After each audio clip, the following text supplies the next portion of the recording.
सिलसोन्द नुजाफैनो हादो जोंहा हेल' होनथारोना हेल'।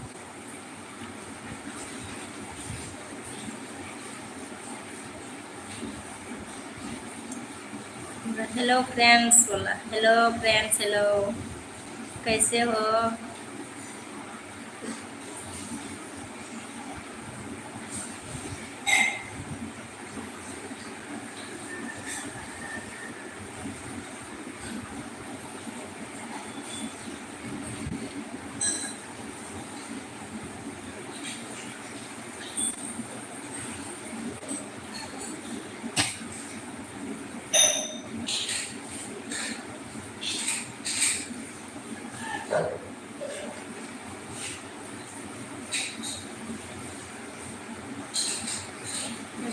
All Bodo darna blue darna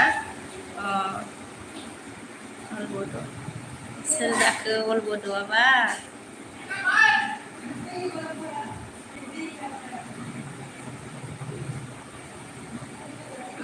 kebayang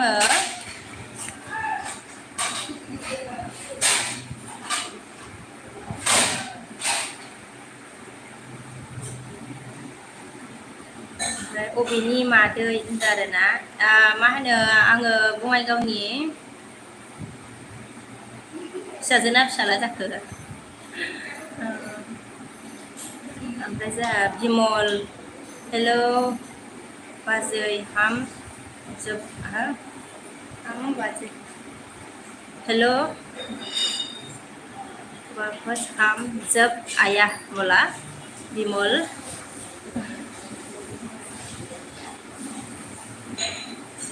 thank you सबको मेरी लुचिमानी के लिए ऑल बड'आ मा गामि होनदों आदसा मा होनो गोजोनपुरि गाव थायो आङो ऑल बड' बङाइगाव गोजोनपुरियाव थायो।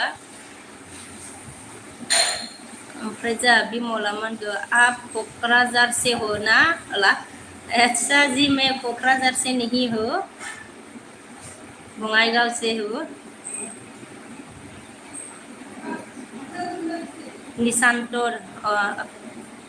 निशांतर जाना अपनी हसीन अतिथि किसी पर्दे में अच्छा छुपा लिया करो हम गुस्सा लोग है नजर से अच्छा सुम लिया करते हैं बोला अच्छा जी निशांत। ओमफ्राय जा अजया मा होनदों गुड मर्निं बाजै सना होनदों गुड मर्निं अजय। ओमफ्राय जा सिलचन्द्र मा होनखो आदसा ओमफ्राय जा प्रमदा बिके बाजै लाइक दानबाय थेंक यू वेरी माच। ओमफ्राय जा बिमला उसका मतलब आपने खाना खा लिया क्या अच्छा बोल रहा हूँ मैं कोई इतना बोरो नहीं आता है ना बोला अच्छा ज़्यादा बोरो नहीं आता आपको अच्छा खाना नहीं खाया अभी मॉर्निंग का ब्रेकफास्ट हो गया चाय और बिस्कुट बिमल आपको ज़्यादा बोरो नहीं आता ना मतलब। और ऑल बोडो ने बोला सापागुरि बबेखाय होनदों सापागुरि गोजोनपुरि मा होनो माबायाव मा होनोमोनलाय रुनुमिल खाथियाव ऑल बड'। ओमफ्राय जोंहा प्रमदा मा ओंख्रि बाजै होनदों आदसा ओंख्रि संथ'वाखै आगै। ओमफ्राय जोंहा सिलचन्द्र मा होनदों ब्लु कर'ना बोला आदसा ओके ब्लू करती हूँ ब्लू कर दिया लाइक करो गाइस और कौन कौन चैनल में नया है ज्वाइन हो जाओ ब्लू दे दिया। ओमफ्राय जोंहा प्रोटेब यादव बोल खोलो बोल खोलो बोला बाल खोलो अच्छा बाल खोलना है अच्छा जी मैंने तो ऊपर में बांध के रखा है गरम है ना तो इसलिए अच्छा जी। हमने जब बिमला मान आपका लाइफ में मैं आया था ना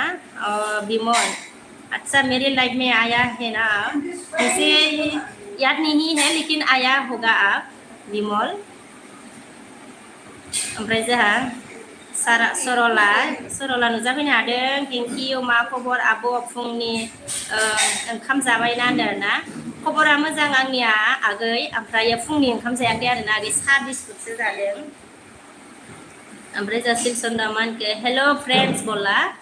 ओजा अमित हेलो जानू बोला hello hello Amit ji Amita hello जानू बोला सिलचंदा लाइक सका बोला थैंक यू जी सिलचंदा लाइक देने के लिए बिमला जहामन के मैं बोरो लैंग्वेज सिखाना चाहती हूँ सिस्टर मेरे को सिखाइएगा क्या बोला अच्छा आप बोरो लैंग्वेज सीखना है आपको अच्छा जी सिखाऊंगी थोड़ी सिखाऊंगी मैं आपको बिमल ऑल बोडवा जामान के हिमालय हटेल अच्छा हाबफेराखै नामा होनदो हिमालय हटेलाव हाबफेराखै नामा होनदो आङो हाबफेराखैथ' आरो हिमालय हटेलाव खाथि जायो हिमालय हटेला जोंनि ओमफ्राय जा अमिता हेलौ जानु बोला हेलौ हेलौ जानु ओमफ्राय जा जया जय थैंक यू मेरे दुश्मनी के लिए अच्छे लोगों के सबसे बुरी खूबी ये होती है अच्छा कि उन्हें याद रखना नहीं पड़ता अच्छा वो याद रख जाता है बोला अच्छा जी ऐसा है क्या अलबदा जामान के साब बानाय बयबो होनदों साब बानाय बयबो होनदों जोंहा साब करना है अलबदस जयन होना है सबसे सब जयन हो जाओ अलबद से लोगो जादों अलबदजोंबो लोगोफोर ओमफ्राय जा अजया मा होनखो राजायालाय बाजै होनदों राजाया मा होनो आर्ट क्लास लादों ओमफ्राय जा अमिता हेलो जानु ओमफ्राय जा गिनेन हेलो गुड मर्निं मेडाम जी होनदों गुड मर्निं गिनेन ओमफ्राय जोंहा बिमला मा होनखो मेसेज कार्ड सन्जय आर रहमान गोजा हाय चाइनिज बेबी मर्निं बोला हाय मर्निं सन्जय ओमफ्राय जा अलबदा मानखो आङो बिजिनिनि दे होनदों नों बिजिनिनि आरोना ओमफ्राय जा अलबदा मानखो साब बानाय होनदों आरोना साब बानाय होनबाय ओमफ्राय जा गिने मा होनो अलबदा जयन गैयाबा जयन जानानै कमेन्ट हरना होनगोन आं बेक हरफिनगोन ओमफ्राय जा गिनेना मा होनदों अन होनदों थेंक इउ अन रखने के लिए ओमफ्राय जा गिनेना मा होनखो पि अच्छा जी अन है ना ओमफ्राय जा बिमला मा होनखो मैं कार्बी नागालैंड से हूँ अच्छा कार्बी नागालैंड से हूँ सिस्टर जी मैं बोरो लैंग्वेज सिखाना चाहती हूँ बोला अच्छा आप कार्बी नागालैंड से है थैंक यू कार्बी नागालैंड से मुझे सपोर्ट करने के लिए बिमल आप बोरो सीखना चाहते हैं मतलब ओके जी विमल ने क्या बोला बहुत क्या बोला ठंडा का बहुत ठंडा का मतलब क्या है ये क्या है ठंडा ठंडाई ये क्या है ज़्यादा समझ में नहीं आ रहा है इसका तो का मतलब क्या है बहुत ठंडा ना ठंडा लिखा ना बिमल बहुत ठंडा का मतलब माने बिराद गुसु आरोना ठंडा का मतलब गुसु होता है ना गुसु अजया मान के ओइ बाजै होनदों आरोना बुंदे बिबोनां सना मा खबर ओमफ्राय जा अला मा होनखो अलबदआ साफा सिख्लाफोर दंलै बङाइगावआव आच्छा साफा सिख्लाफोर दंलै बङाइगावआव होनदों आरोना नंगौ नामा अलबद फंबाय माजो फिसालासो जागोन होनबाना SBTY मा होनखो मोनफैबाय खाख्रेब मोखाङा होनदों आरोना SBTY फंबाया खाख्रेब मोखां होनफैबाय आरोना खाख्रेब मोखाङा होनबाय दे थेंक इउ आगै गोजोननाय थाबाय फंबाय ओमफ्राय जा सनजितआ लाइक दानदों थेंक इउ सनजित ओमफ्राय जा अजितआ मानखो हेलौ गुड मर्निं होनदों आरोना हेलौ गुड मर्निं सनजित बिफा सरि अजित बिफा सनजित सोरनालाय अजित बिफा हेलौ लाइक होदो दे सनाफोर कौन लाइक नहीं दिया लाइक करो ताकि अच्छा देखे ओमफ्राय जों मा होनखो एस फंबाया 1K लोंबायलां गोसो होथाबना होनबाय आरोना मा होनखो 1K होनबाय नामा ब्रागै 1K लोंबायलां गोसो होथाबना होनदों आरोना ओमफ्राय जा प्रणब बसुमतारी नुजाफैनो हादों आरोना भाभी लाभ यार बोला अच्छा जी थैंक यू जी मेरे दुश्मनी के लिए देवर जी ओमफ्राय जा एसा मा होनखो माया मा ओंख्रि इंख्रि संनो ना मा ओंख्रि संखो होनदों ना ओंखाम संथ'वाखै आगै एस ओमफ्राय जा एसा मा होनखो थाब थाब फरायदो आब' कमेन्टखौ होनदों ना अलबदा जा मा होनखो दुर्गा फुजानि रावबो सिख्लाफोर अफार जायाखै नामा होनदाना आया दुर्गा फुजानि सिख्ला अफार जायो नामा अलबद' आगै ओमफ्राय जोंहा मा होनखो एसआ लाइक होबाय होनदों दे ए आहालाय 1K सो नुदों मेगना दे थेंक इउ दे आगै एस गोजोननाय थाबाय ओमफ्राय जोंहा बिमला मा होनखो नमस्कार को बोरो लैंग्वेज में क्या बोलते हैं बोला आप तो बोरो ही होगा रे विमल सॉरी ले बोरो जैसा लग रहा है रे मुझे नमस्कार मतलब बोरो में क्या बोलते हैं रे खुलुमबाय नमस्कार का मतलब है खुलुमबाय बोरो में और अजया मा होनो जा बाजैलै गरम जादोंना जायाखै रा बाजैनो गरम अयथासार आरो ओरैबायदि सान्दुं दुंखादों आरोना लाजाखाया सान्दुङा मा होनो अजय बिबोनां सना सान्दुङा लाजाखाया ओरैबायदि गरम आरोना ओमफ्राय जोंहा संकरजित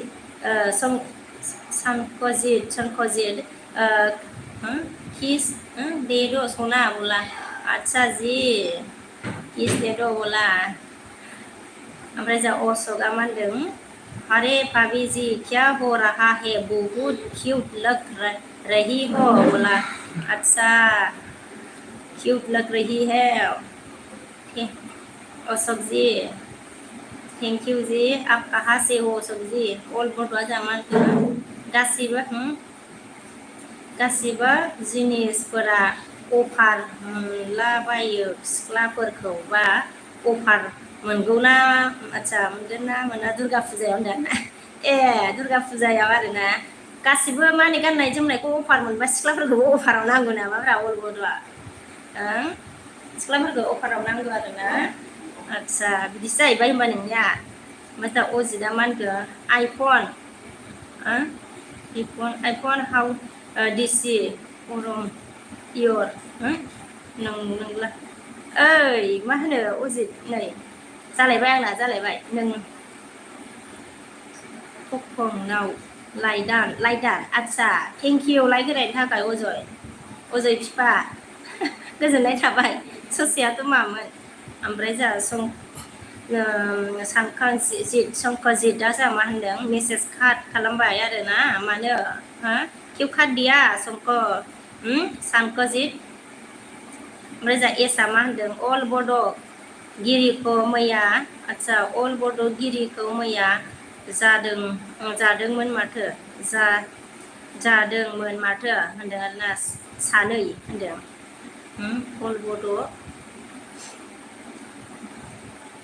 अल बड' गिरिखौ मैया जादोंमोन माथो सानै होनदों आरोना आं बारा बुजियासै आगै ओमफ्राय जा एसआ मा होनखो टाइम गैयाथ' दै आब' आं दा दसे थाना फैबाय दं र' डिउटि दं दे एस आगै दे जेबो नङा फंबाय एसआ फंबाय ओमफ्राय जोंहा मा होनखो बिमला हेल' सिस्टार खुलुमबाय होनदो आच्छा जी खुलुमबाय जी बिमल खुलुमबाय ओमफ्राय जोंहा एसआ मा होनखो नाथाय उन थाबाय थागोन आङो कमेन्ट लिरनो हानाय नङा दे आब' होनदो दे मा होनो एस फंबाय जेबो नङा दे डिउटियाव दंबा आरोना दे थेंक इउ होनदोंनायनि थाखाय दे आगै दे ओमफ्राय जोंहा बिमला मा होनखो हेल' सिस्टार कार्बि आलम आती है क्या बोला अच्छा कार्बि आलम नहीं गया रे कपीपी बिमल जी बिमल ब्रादार कपीपी नहीं गया अजितआ जोंहा मा होनदों मा खबरफोर मोजां ना बिमा होनदों खबरफ्रा मोजाङै दंथ'यो आंना नोंनियालाय माबोरै जाखो माबोरै दङ अजित बिफा ओमफ्राय जोंहा के सार्ट हाय होनदों के सेट हा क्वेश्चन के सेट लाइक डान अच्छा थैंक यू जी लाइक देने के लिए और मेरे रेलवे स्टेशन में आने के लिए के ओमफ्राय जोंहा मनिराम नुजाफैनो हादों हाय आब' दासो जाखांदों होनदों दासो जाखांदों आरो ना आगै मनिराम लाइक दान आब' होनबाय थेंक इउ मनिरामा जोंहा मा खबर आब' होनदों खबरा आंना मोजां आगै नोंनियालाय माबोरै मनिराम खिथादो दे ओमफ्राय जोंहा खेया मा होनखो काहा से हो आप बोला जी मैं आसाम बङाइगाव से हूँ खे अलबदा जा मा होनखो दानि जुगाव सिख्लाफोरखौ मोजां मोनला रा खालि मा होनखो गुनजेरावनो मा होनखो गानजेरावनो गेजेरावनो फिफा गुदिखौ अरफायजोब आदसा गुनजेरानो फिफा गुदिखौ जोबखायो थै होनो आरोना जारलाखासोहाय मा होनो अलबद' बिदिसो होमबा ओमफ्राय जोंहा नैयाव मेसेजआ मा अजया मा होनदोंमोन जोंहा थाथ'दो बाजै बाय बाय होनदों दा लोगो मोनलायगोन बाजै होनदों दे अजय बाय बाय दे दे ओमफ्राय जोंहा मनिरा मा होनखो आं इलिजासो आब' होनदों आगै आं गोसोआव थाबाय इलिजा आगै थेंक इउ ओमफ्राय जोंहा किया मा होनदों आपको इंस्टाग्राम आईडी मिलेगा आपका इंस्टाग्राम आईडी मिलेगा बोला अच्छा मेरा Instagram ID Vishwakavi BTY hashtag and बीस ओमफ्राय जोंहा नाम तरा लंबा है मेरा ओमफ्राय किया प्लीज बोला अच्छा इंस्टाग्राम आईडी मेरा विश्वकवि है विश्वकवि BTY एंड हैशटैग एंड बीस ओमफ्राय जोंहा बिमला मा होनखो लंदन में ज़्यादा बोरो है बोला अच्छा लंदन में ज़्यादा बोरो है बिमल ऐसा है क्या ओमफ्राय जोंहा अलबद'आ मा होनखो दे नोंनो बुंदो व्हाट दिस होनबाय दे नों बुंदो व्हाट दिस होनदों आंनाव सोंनाय जादों आरो ना अलबद' अरफायनायखौ आरो ना अरफायनायखौ सोरबा अरफायजायो सोरबा अरफायजायाब्रा अलबद' ओमफ्राय जोंहा अलबद'खौ रेलि होनदों आरो ना आदसा जे ओमफ्राय जोंहा बिमला मा होनखो मैं खारबी हूँ फिर भी मेरे मेरी बोलो फ्रेंड्स बहुत ज़्यादा है बोला अच्छा बोरो फ्रेंड्स बहुत ज़्यादा है बोला अच्छा जी बिमल आप खारबी है और आपका बोरो फ्रेंड्स बहुत ज़्यादा है मतलब है ना ओमफ्राय मनिरा मा होनखो आब' ओंखाम जाबाय नामा होनदों आरो ना आगै जाथ'वाखै आगै मनिराम ओंखाम जाथ'वाखै ओमफ्राय जोंहा मा होनदों समीर बाबू ना दीदी होनदों बाबू हीरो ना दीदी बोला अच्छा ब्लू देने के लिए बोला क्या ब्लू में ना दीदी बोला क्या समीर ब्लू देने के लिए बोला ना ब्लू उजरा मान के ये इंग्लिश ना नोंस्रा सिस्टार नीमे यार नोंलिस नोंस्रा सिस्टार मा होनखो अजे बुजियासैलै इंग्लिश ना बारा बुजियासैलां अजे ओमफ्राय जोंहा मा होनखो अलबद'आ आं थांनोसै लाजिनो ओंखारबाय आङो बुंना लाफ्लांना होनबाय आइया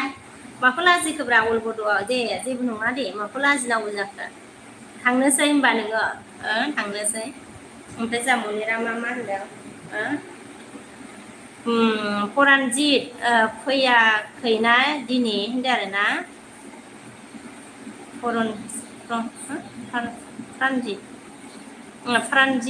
फरानजित फैयाखैना दिनै होनदों ना सोरखौ सोंखो आगै फैयाखैदां दे लाइक होदो दे सनाफोर लाइक करो खन लाइक नहीं दिया प्लिज लाइक करो ओमफ्राय जोंहा मा होनखो मनिराम फरायखांबाय ना मनिरामा आब' आङो दुगैनि दे दा फैगोन दे मनिराम दे ओमफ्राय जोंहा क्रेजि सफैनो हादों योर फ्रम सिस्टार बोला अच्छा जी आसाम मैं इंडिया आसाम से हूँ क्रेजी ओमफ्राय जा अल बड'आ मा होनखो लिरबाय आरोना ओमफ्राय जा धर्मेन्द्र मा होनखो कैसे हो यार बोला जी मैं अच्छी हूँ आप कैसे हो बोलो कौन कौन लाइक नहीं दिया लाइक करो गाइस और चैनल में नया है तो ज्वाइन हो जाओ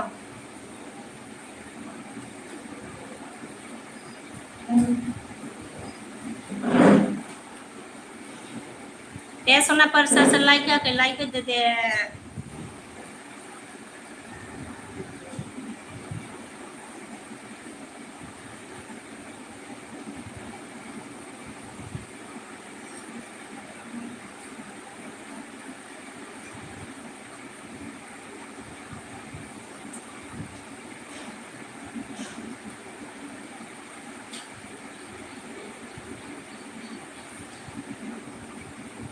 गोजा अल बड'आ आं होबाय होनदों आरोना दे थेंक इउ दे होनायनि थाखाय दे गोजोननाय थाबाय अल बड'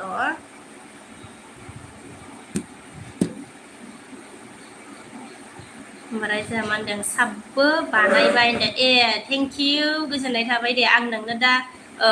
बेग हरफिनगोन दे अल बड' गार्ल बेग हरफिनगोन आं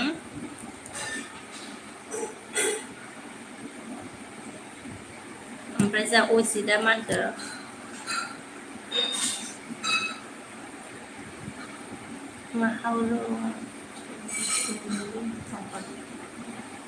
अजितआ मा होनदों how do you tune English Pokon Duty English आयु आं बुजिथारासैहाय अजित बिफा जारलासो जासिगोन English Pokon सो बुजिलाबायबाय हाय आंहा माबा जमिदा मा होनखो आङो नोंखौ मोजां मोनो आच्छा बिके बाबरे अमित बर' सिख गया इतना जल्दी अजित बिफा बुजिथारासैहाय आंहा नोंनिखौ मा जारला जालायबायसो ओमफ्राय जा अल बड'आ मा होनखो गाज्रि दामोन आङो सिख्लाफोरखौ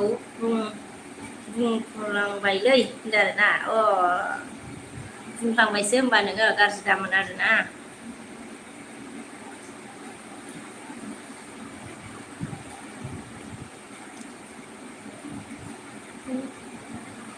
ओमफ्राय जा अजितआ मा होनदों बुजियासै नामा बिमा होनदों बुजिथारासैथ' आरो आङो मा लिरदोंमोन र'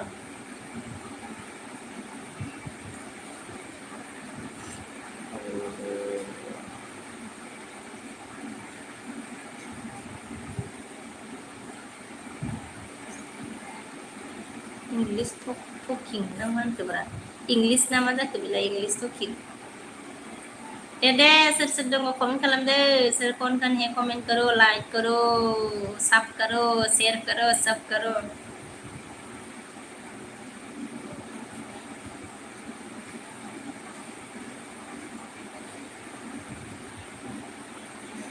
ओमफ्राय जोंहा अल बड'आ मा होनखो मा अजित बर' रोङा नामा होनदों मा अजित बर' रोङा नामा होनदों आरोना आंहा अजितनि लिरनायखौ बारा सिनायबांथारासैसो ओमफ्राय जोंहा मा होनखो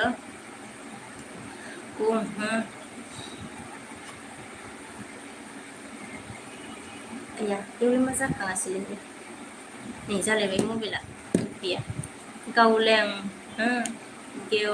गेवलां बसुमतारी आरोना मा ओंख्रि संखोलै बि होनदों आरोना आच्छा सोरखौ सोंखो बि आंखौनो सोंबाय नामा गेवलां ओंख्रिया मा होनो संथ'वाखैनो आरोना आंखौ सोंदोंबा गेवलां ओमफ्राय जोंहा अल बड'आ मा होनखो लिरनो रोङाबा माने लिरो होनदों रोङो खोमा बियो ना माथाय ओमफ्रायो मा ओमफ्राय सोरां नार्जारि नुजाफैनो हादों गुड मर्निं बाजै होनदाना गुड मर्निं मा होनो सोरां बिबोनां थेंक इउ आंनि गोसो होना फैनायनि थाखाय दे सनाफोर कमेन्ट खालामदो दे कमेन्ट सोर सोर दं मोजां अल बड'मानखौ बर'नि लिरनोनो रोङाबा मा इउटुबार जागोन नोंलाय होनदों आरोना। ओमफ्राय माबाया अल बड'आ ओमफ्राय जा अजितआ आङो बुंदों नोंल'सो बुजिया नामासो। आदसा आङो बुंदों नों इंलिस बुजिया नामासो होनदों आं बिमाजों। नों इंलिस बुजिया नामा होनदों आरोना।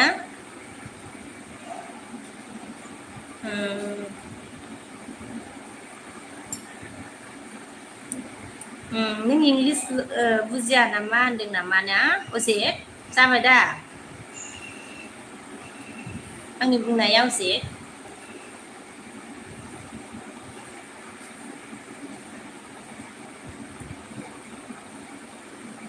दे कमेन्ट खालामदो सनाफोर, दे कमेन्ट खालामदो दे। नै इयावसो दावखासैलायहाय माबाला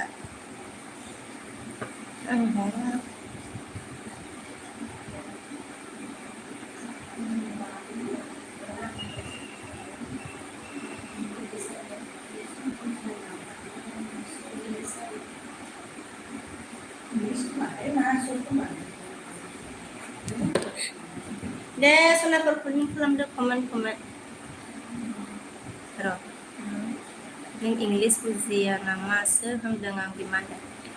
बिदिनो होनदों खोमा नोङो ने अजित, आं फरायनाय बायदिनो ना?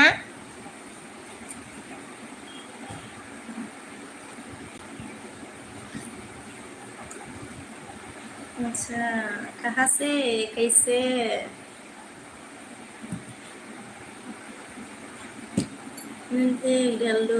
अच्छा जी। ओमफ्राय जोंहा मा होनखो अजितआ सरि इलियास बसुमतारिया बाजै मा खबर होनदों ना? आंना खबरा मोजां इलियास, नोंनियालाय माबोरै?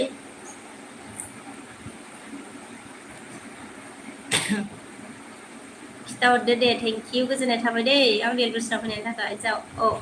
अल बड'आ मा होनखो मास्टार ला नोंनि प्राइमार नुवासो मबाइलाव नायनोसै मिस्टारा आं नोंनि मास्टारा नोंनि प्राइमार मा होनदों फ्रेमाराइटिं मा होनखो फ्रेमाराइटिं नुवा जौ लोंनानैसो नायनांगौ खोमा होनदों ना? आदसा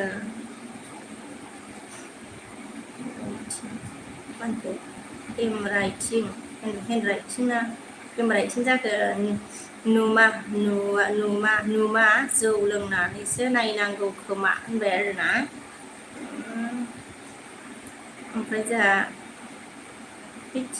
अजितआ मा होनदोंमोन? आसा फुंनि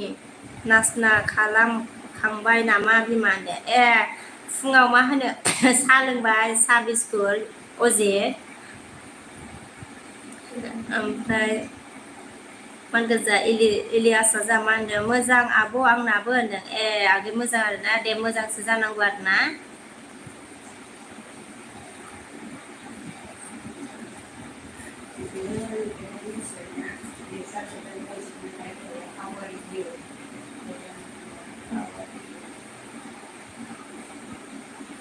दे सोर दं नै?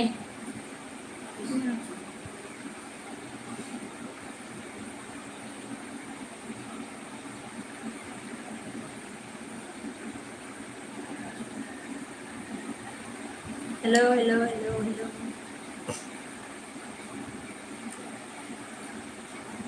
सोर दं लोगोफोर कमेन्ट खालामदो दे, कमेन्ट।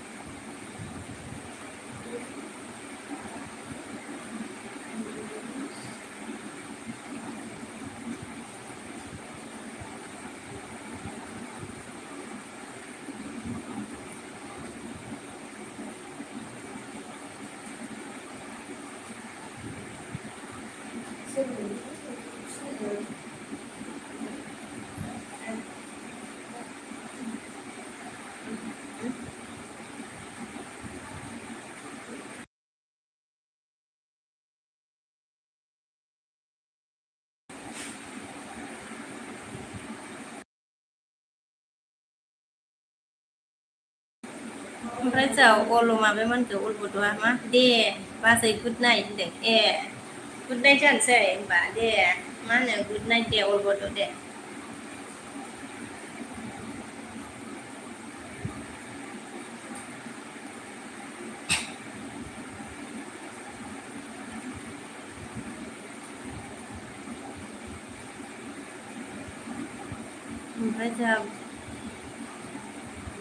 ओमफ्राय जा इलियास बसुमतारिया मा होनखो बाजै नों माहानि होनदों आरो ना आदसा मा होनो आङो मा होनो बङाइगावआव थायो आगै माने बिबोनां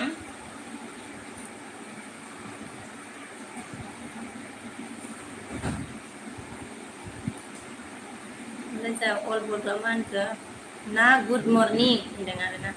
आदसा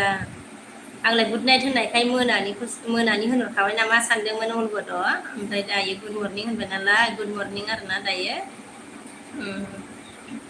ओमफ्राय जा इलिजाया सरि इलियासा मानखो जोंहा ए होनदों आरो ना ओमफ्राय जा ओमफ्राय अल बड'आ मा होनखो ना गुड इभिनिं ना गुड इभिनिं होनदों आरो ना आदसा गुड इभिनिं जाथ'वाखैना अल बड' ओमफ्राय जा अजितआ मा होनखो मैया मोनायाव सोर सोर बेसे गोबाव थायामोनथाय बावबाय आं होनदों ए बावबाय आं माने एसे मैया मोनायाव आरोना सोर सोर बेसे गोबाव थायामोनथाय नों बावबाय आरो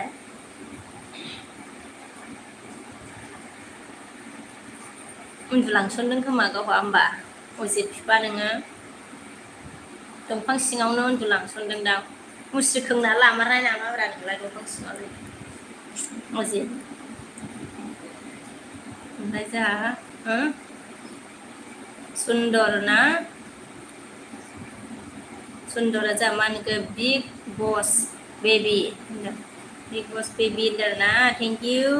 मेरे आंनि लुसिनाव फैनायनि थाखाय मेरे लुसिमानि के लिए सुन्दर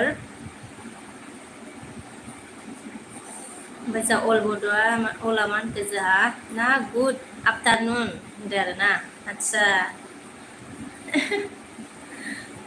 दा जालांबाय थानोसैब्रा मा होनो मर्निं इभिनिं ना सरि बुं मर्निं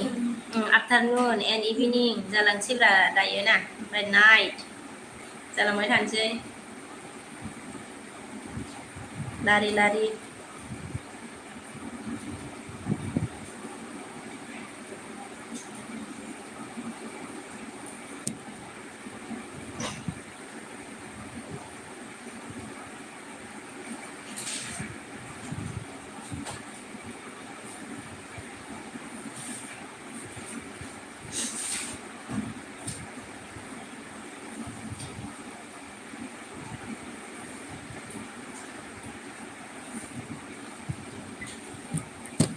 ओमफ्राय जोंहा मा होनखो माबाया एसआ जोंहा फंबाया आदसा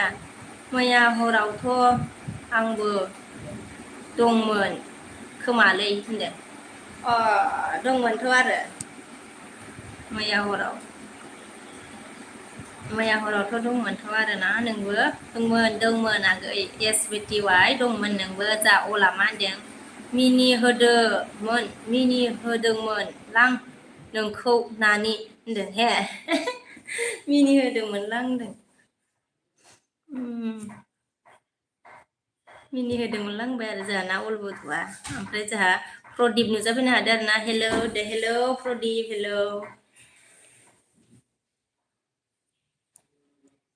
लायन थांलायबाय नै जोंना लायन चला गया रे लायन तो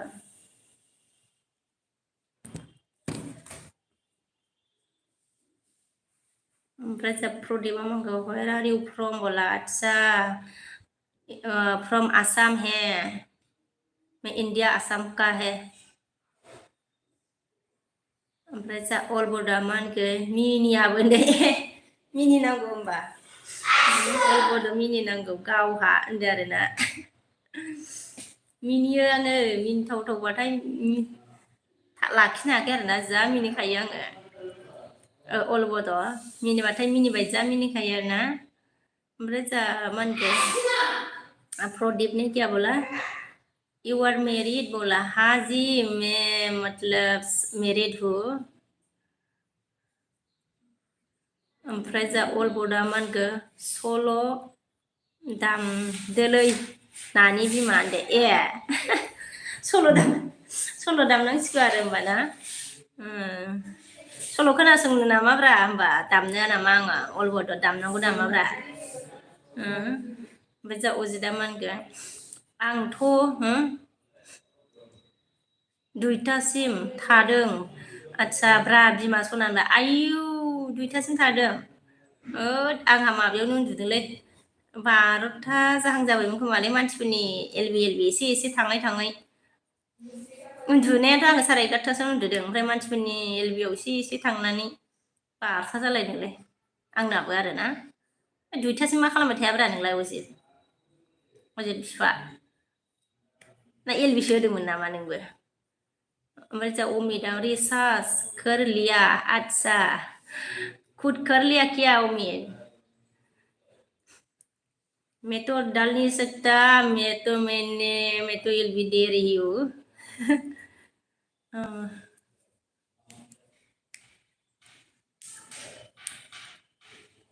थैंक यू जी उम्मी रिसर्च डाल के मेरे एलबी में मतलब सपोर्ट करने के लिए मैं ओल बोर्डा मा होनखो बक्स गैया होनदों बक्स गैया होनदो ए बक्स दङ बक्स फिसासो आरोना बै फिसाया बे दङ अल बड' ओमफ्राय जा अल बड' आरो होनदो बक्स गैया आरो होनदो आरोना दङ दंनायालाय फिसाया दङ ओमफ्राय जा अल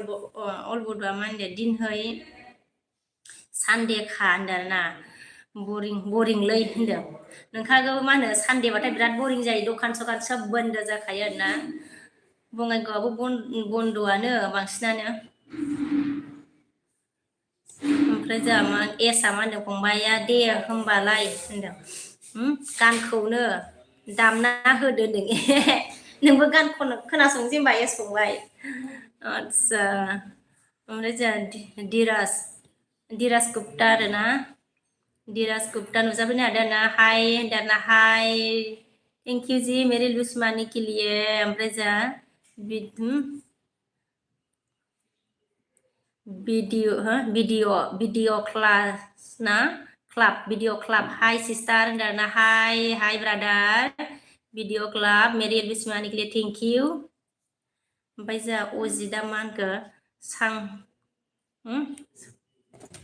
अजिदा मा होनदो संगेनावनो होनदों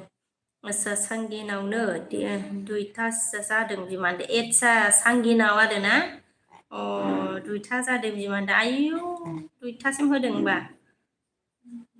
आदसा जि ओमफ्राय जा अल बड'आ मा होनखो दामदो होनदों ए दामनांसिगौ नामा ओमफ्राय जा मा होनखो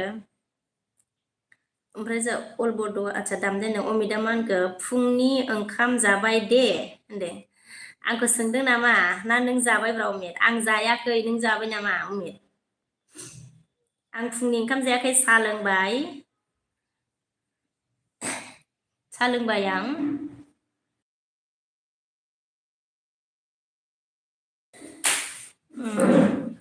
अमित आपने खा लिया मॉर्निंग ब्रेकफास्ट मैंने नहीं खाया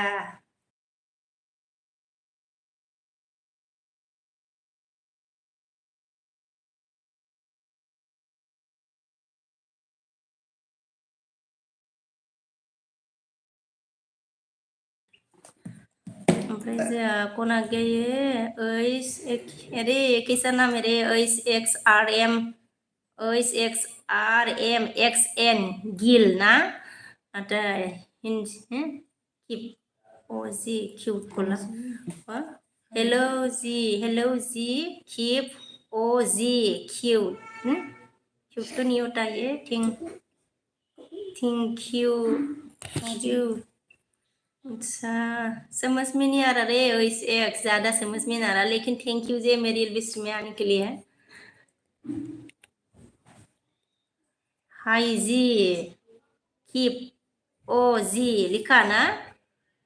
थैंक यू ऐसा लिखा है क्या ना थैंक यू ना ओमफ्राय जा video Colaba I am India बोला अच्छा आप इंडिया का ही है ना इंडिया कहाँ से है ओमफ्राय जा अल बडा मा होनगो रुमाव हारसिंथार होनदों आरो रुमाव हारसिंथार होनदों ना आंखौ सोंदों नामाब्रा अल बड' ओमफ्राय जा एसआ मा होनखो नोंना वाट्स टाइम गैया आंनि भिडिअ वाट्स खालामना हो बक्स दामना बिदिसो होमबा आंना वाट्स टाइम गैया आंनि भिडिअ वाट्स खालामना हो बक्स दामनानै बुजिबाय आङो नोंनिखौ दामनानै वाट्स टाइम खालामना होनांगौ आरो ना एस फंबाय ओमफ्राय जा अभिजित नुजाफैनो हादों अभिजीत थैंक यू मेरे विस्म आने के लिए अपिंग अपिंग टुटुबा अपिंग टुटुबा अच्छा ज़्यादा पढ़ने नहीं आ रही है रे मुझे फिर से लिख के दीजिए अभिजीत ओमफ्राय जा अमिता मा होनगो जाखा होनदों ना जाखांबाय ना जा अनसुमै नुजाफैनो हादों नै आगै सना ओंथि आं दालाय होनदों आरो ना आदसा अनसुमै थेंक इउ आंनि एडमिसनाव फैनायनि थाखाय नायाव सोरनिबा थालांदों प्रताप आदसा ना जुम कनि ओमफ्राय कना गैया अनसुमै ओमफ्राय जा कनिका नुजाफैदों हाय आब' होनदों ना हाय आगै कनिका हाय ओमफ्राय जा अजितआ मा होनखो बि बासु नावबो आदसा थांदों दसे नुजाहैबावदोंसो बिमा होनदों बिनावबो थांदों होनबा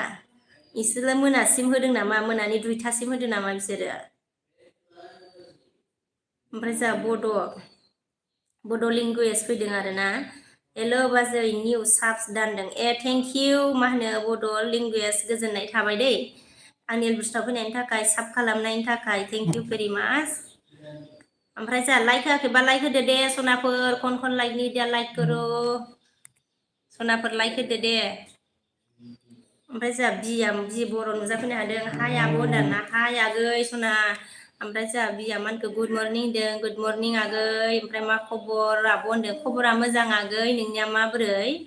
ओमफ्राय जा अल बड'आ मा होनखो दामदोलै होनदों आरो ना आदसा दाममारनांसिगौ होनबा दाममारनांसिगौ ओमफ्राय जा अभिजित खाना पिना आदसा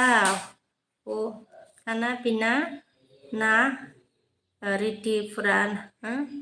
त्रिपुरा बोला खाना पिना होल ना त्रिपुरा बोला अच्छा खाना पीना हो गया ऐसा पूछा ना खाना मतलब नहीं खाया मॉर्निंग का मतलब चाय पिया है चाय बिस्कुट अभिजीत त्रिपुरा देखा ना अच्छा अल बड'आ मा होनखो जा दामा थांसै आंदों दामाबा थांनोसै आंदों दामाबा खारनोसै होनबा आदसा दे सनाफोर सोर लाइक होआखै लाइक होदो दे ओमफ्राय जा एस फंबाया मा होनगोन नोंनि फट' सोना मोनसे भिडिअ आपल'ड जाबाय दं नोंनो नांगौना नाङा जाखो खिन्था हरदे दा आंनोसो नांगौना नाङा होनदों आरोना नोङो मा आपल'ड खालामनो नागिरदों आरोना आं सेयार खालामना होनोसै नों आपल'ड खालामदो मा होनो SBTY फंबाय ओमफ्राय जा एसआ मा होनखो दिनै रबिबारलै लाइक होनो हामा होनदो बिदिसो होनबा रबिबाराव लाइक होआ जाल्लालै रबिबाराव लाइक होआ नामा दिनै रबिबार होनबा एस फंबाया बिदि होनबायना लाइक होनो हामा दे हामाबाबो होखुमादोब्रा फंबाय मा होनो एस सिरि होखुमा ओमफ्राय जा बड'आ मा होनदों हेलौ बाजै ब्लु होनानै हो अननानै होनदों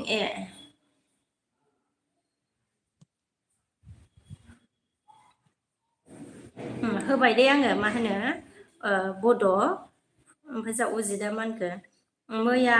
लोंदोंसोमोन आं आदसा ओमफ्राय जों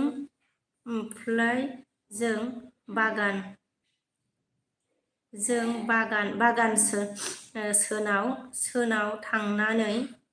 बानायसोनाव थांनानै बिमा सनानदे इदिसोमोन होनबा मैया नोङो बानायसोनाव थांनानै लोंदोंमोन नामा अजित बेखायनोथ' थाम्फै अरजादों नोङो थाम्फै अरजाजोबदों नोङो अजित मोदोमबायना थाम्फैया नोंखौ ओमफ्राय जा अल बड'आ मा होनखो जल्दि दोस सेल' होनदो आरोना जल्दि दामदो सेल' होनदों दामदों ओमफ्राय जा अला मा होनबाय कपिराइट फैया दे होनदो आदसा जि फैया फंबाय मा होनो अल बड' कपिराइटआ फैया इसेयावनो इसे खाथार ओमफ्राय जा बड'आ मा होनबाय मा ओंख्रि संखो बाजै होनदाना आगै मा होनो संथ'वाखैनो बिबोनां ओंख्रिखौ आरोना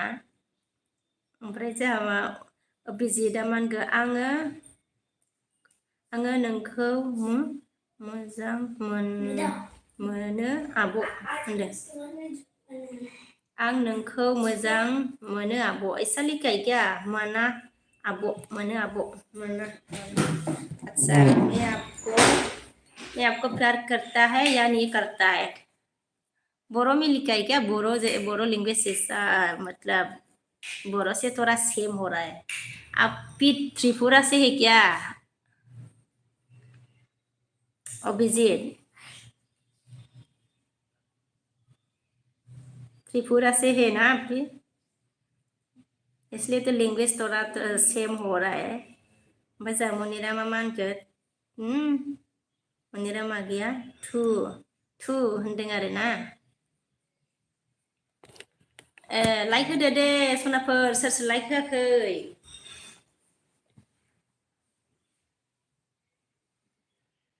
ओमफ्राय जा अरजितआ मा होनखो र' दै आङो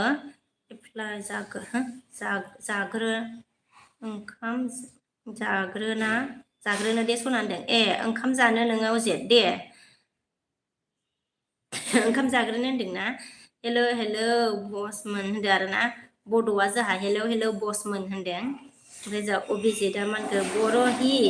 लिखा हे नानी हम आसाम से हे अच्छा आप बोरो ही लिखा है आप भी आसाम से है अच्छा नोंबा आसाम से है बोरो लिखा है ओमफ्राय दामा मानखौ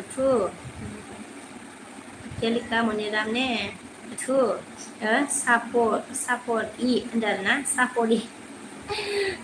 बारा बुजिलासो आङो सापर्ट इ होनबाय नामा ओमफ्राय जा एसआ मा होनखो बहायनो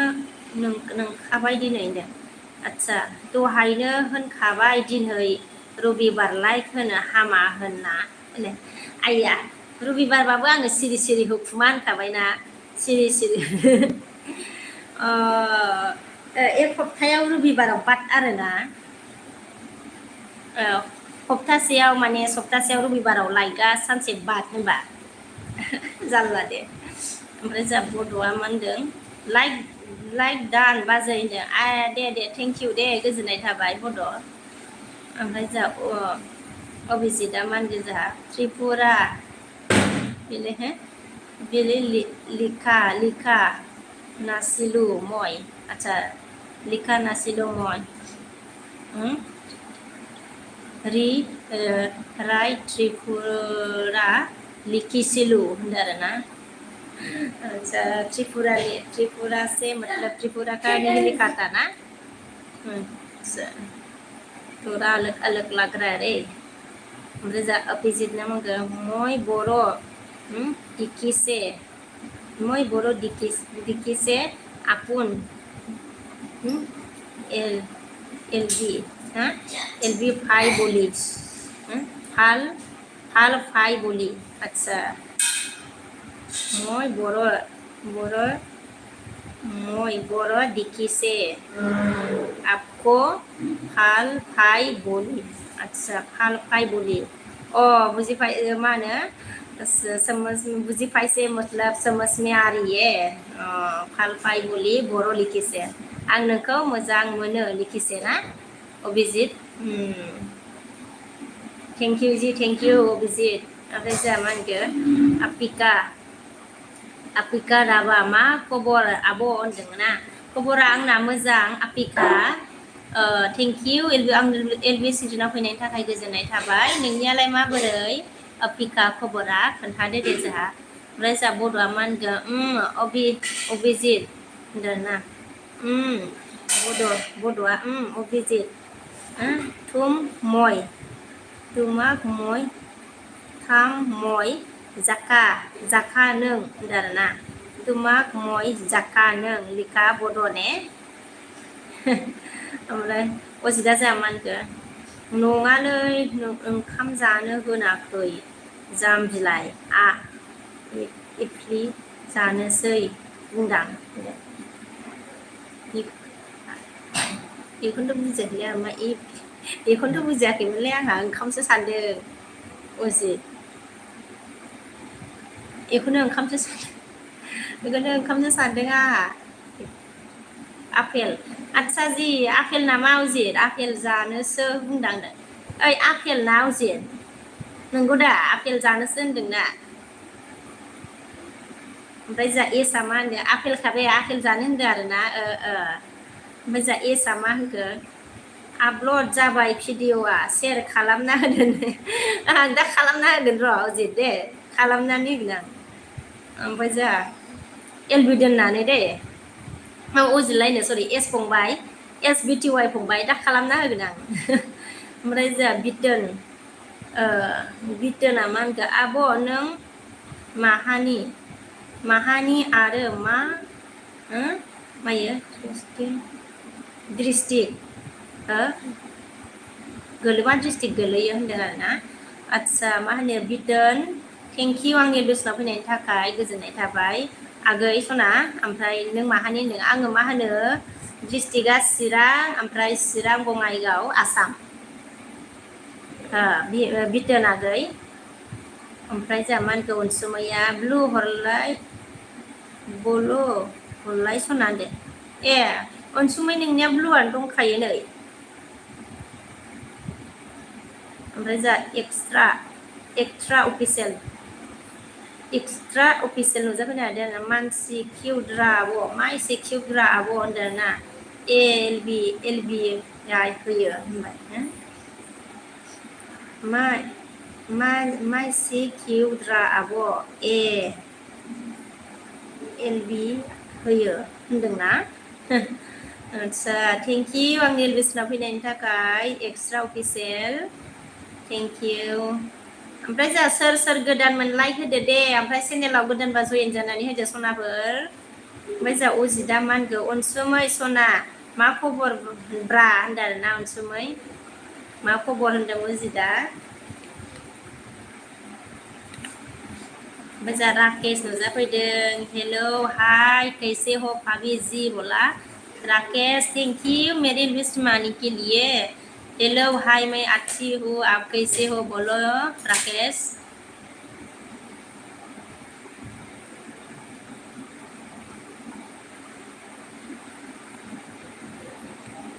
कौन लाइक नहीं दिया लाइक करो गाइस कमेंट करो चैनल में ज्वाइन हो जाओ और किसी को अगर अच्छा लगा है तो अच्छी लगी है तो शेयर करो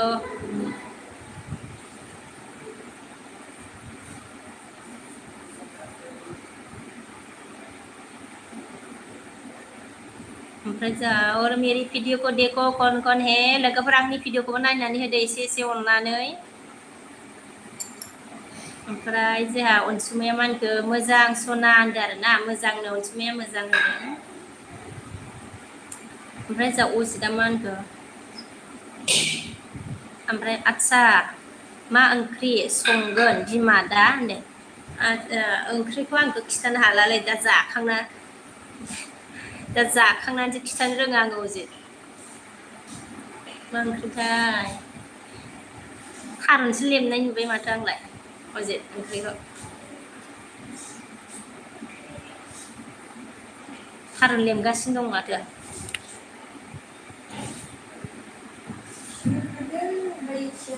पर राकेश ने क्या बोला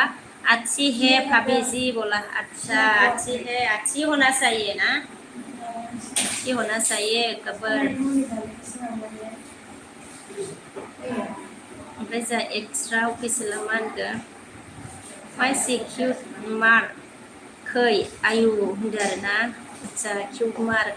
खै आयु होनदो आरोना आच्छा गिबायसो होमबा extra official thank you the cute नुदोंबा चेनेलाव गोदानबा जयेन जा मा होनो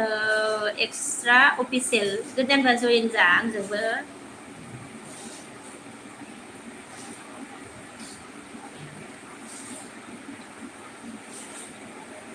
ओमफ्राय जा मा होनदों अजितआ बेदरफोर लायदो बिमा होनदों ए मा होनो दिनै बेदर जाया रबिबाराव अजित बेदर जाया आरोना दिनै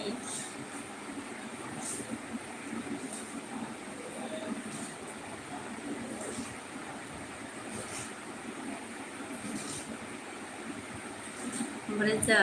अभिजितआ मा होनखो আপোনাৰ ক'ত আচ্ছা মোৰ ঘৰ বঙাইগাঁও অভিজিত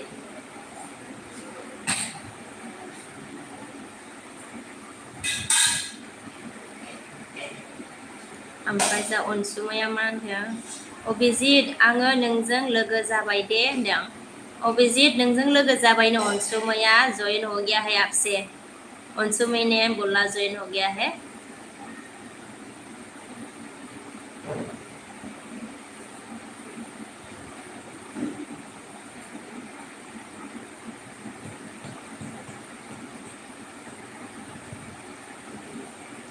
दे सनाफोर कमेन्ट खालामदो दे कमेन्ट सोर दं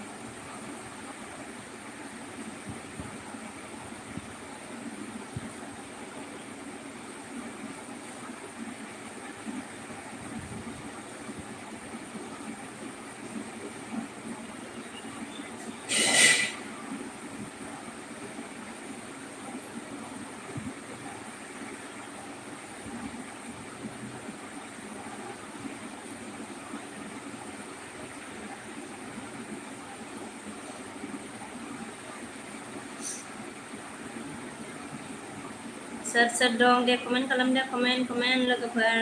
कमेन्ट करो गाइस कौन है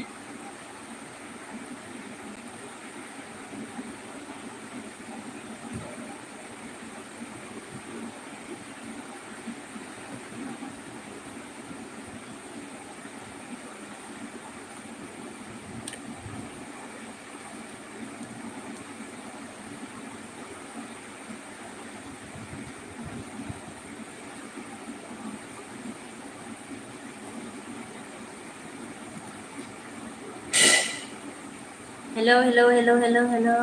गाइस कमेंट करो कमेंट कौन है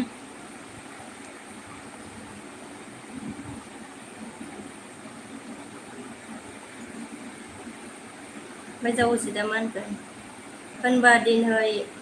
रबिबाराव बेदर जाया नामा बिमा मिरामिससो होनबा थोथस होनदों औ अजित दिनै मा होनो रबिबाराव बेदर जाया मिरामिससो आरोना दिनै अजित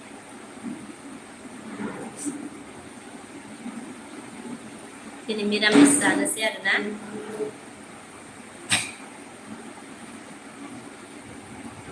गाबोन जानोसैलाय आरोना गाबोन मा होनो गाबोन समबार ना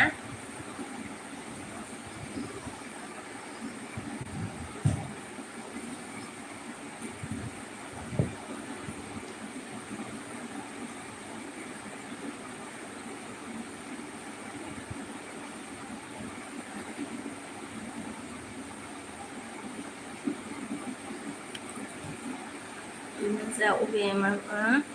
अभिजितआ मा होनदों जोंहा अनसुमै बर' इखि खुसि ki kusi ese moi Boro imon ভালকে নাজানো আচ্ছা অলপ খবা फारा आरो बोला आচ্ছা उनसुमै मा होनो अभिजितआ माने बर' मोजां रोङा ना मा होनदों एसे हायोनो उनसुमै बर' इखि खुशी बोला इखि खुशी आसे মই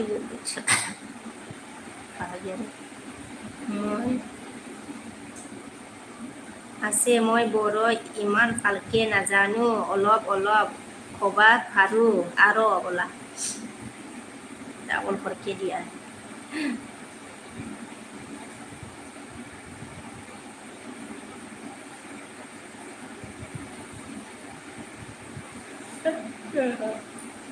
दुगैनानै ओमफ्राय जोंना समबार मंगलबारसो जाया बिमा होनदों ए समबार मंगलबारावसो जाया होमबाना नोंसिना ओमफ्राय जोंना मा होनो बिस्थिबार आरोना बिस्थिबार रबिबार जोंनिया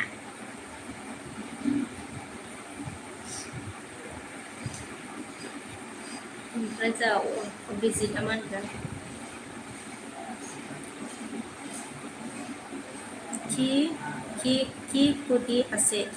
কি হুদি আছে অনসুমৈ बर' ই मोर पटा बोला अच्छा अनसुमै ने बोला आपको सब किया है अभिजीत नोंजों लोगो जाबाय अनसुमै ने बोला आपको सब्सक्राइब मतलब सब्सक्राइब किया है बोला था अभिजीत मतलब आपसे ज्वाइन हो गया है एको हुदा নাই माने मतलब जॉइन करिसे आपको अभिजीत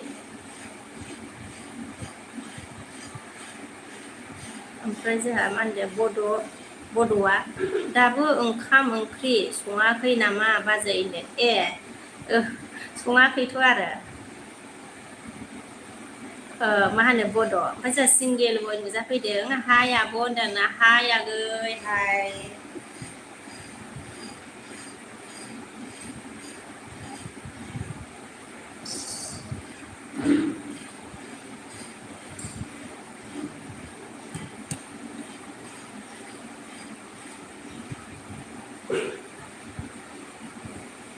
ओमफ्राय जोंहा मा होनदों हाय आब' होनबाय ओमफ्राय जोंहा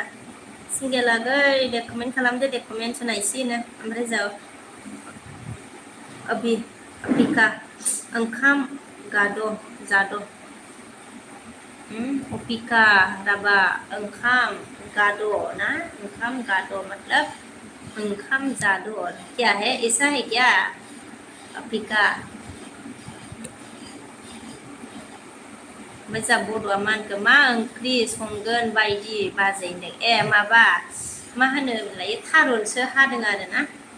थारुन लेंगासिनो दङ बड' ओमफ्राय जा सिंगेला मा होनखो आब'खौ दिनहै जा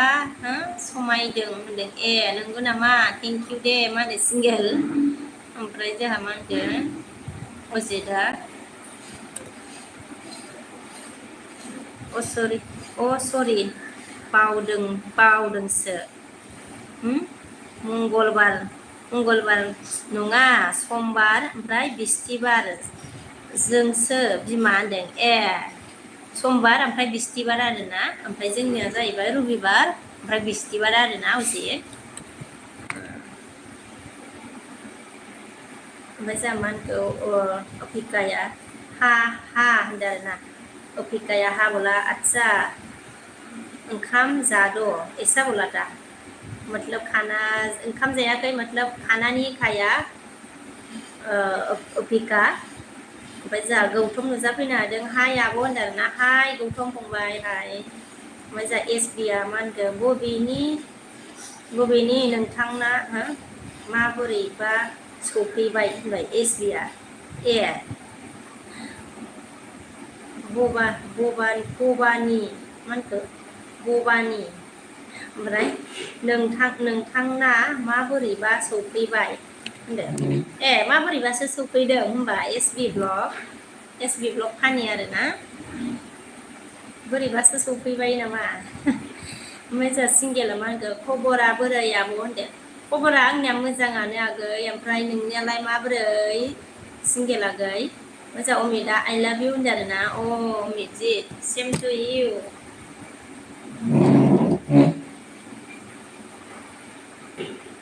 ओमफ्राय जोंहा अनसुमाया अजित सना ओंखाम जाबाय ना होनदों आरोना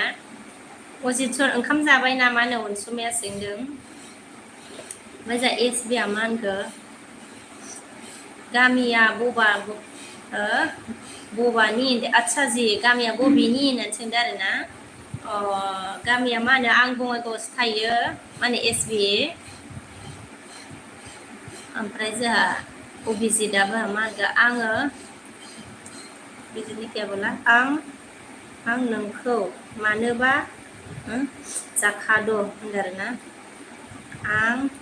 आं न'खौ मानोबा जाखाद'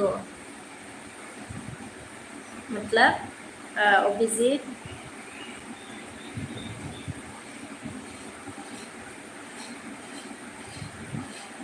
आं नोंखौ मुनाफ जाखाद' That doesn't mean यार रे अभिजित दे सनाफोर सोर दं कमेन्ट खालामदो दे कमेन्ट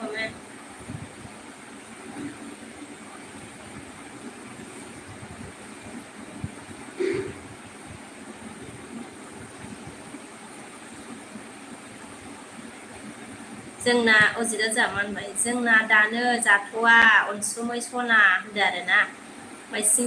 सिंगेल बया मा होनदों अनसुमै आब' नों बबेनि हो होनदों अनसुमै बबेनिनो नोङो सोंदों जोंहा सिंगेल बया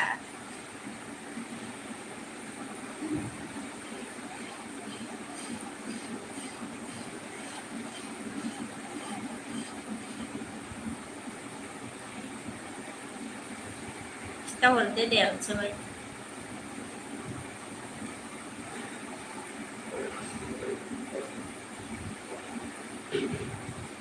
ओमफ्राय जा अनसुमैया मासखातनि होनदों आरोना मासखातनिनो खिथादों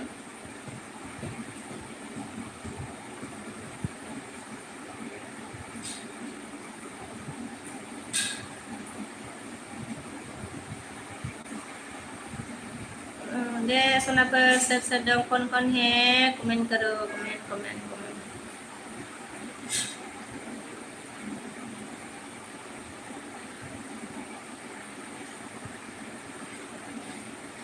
मजा सिंगेल वा मा होनदों जोंथिं होननायखौ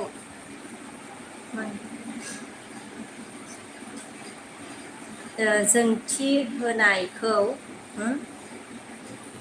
सिनायो नामा होनदों जोंथि होननायखौ सिनायो नामा नो जोंथि मा जोंथि जोंथि होननायखौ सिनायो नामा होननानै सोंबाय अनसुमै नोंनाव सिंगेल बया ओमफ्राय जा एक्सट्रा अफिसियेला मा होनदों मा ओंख्रि जाखो आब' सना होनदों ओंखामखौनो मा होनो संथ'वाखै आगै ओंख्रिया थारुनसो जागोन आरोना थारुनसो लिंगासिनो दं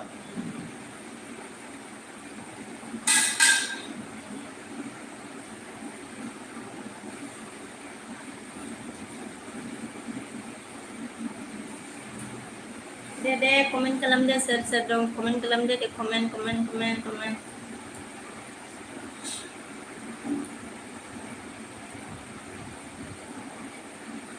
ओमफ्राय जा गोथाव माथो ना आब' होनदो गोथावाथ' गोथावमोन थारुन ओंख्रिया गोथाव मोनो आंबो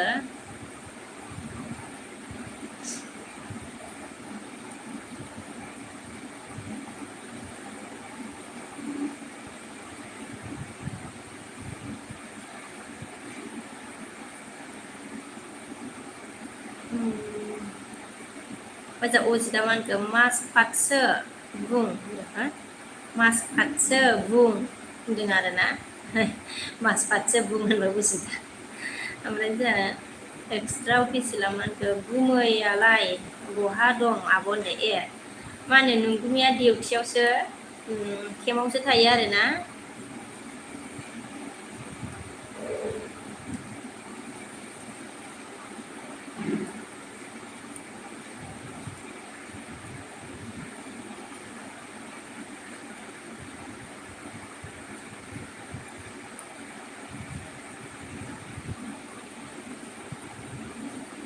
दे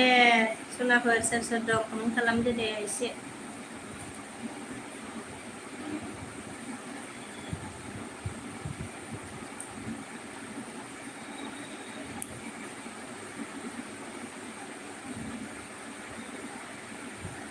ओमफ्राय जोंहा सिंगेला मा होनखो अनसुमै आब' ए कमेन्ट हरासै माथो होनदों अनसुमै कमेन्ट हरासै माथो होनबाय सिंगेला जोंहा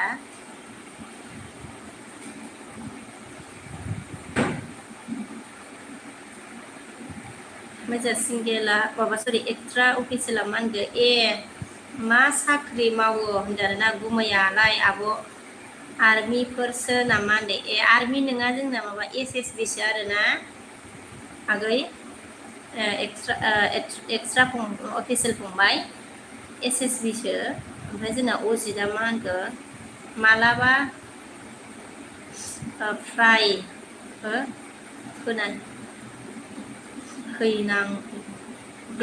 मालाबा बेरायहैनांगौ दे अनसुमै सना होनदो दे मालाबा बेरायहैनो नो अनसुमै सना अजितआ होनदों आरोना मालाबा बेरायहैनो नो ओमफ्राय जोंहा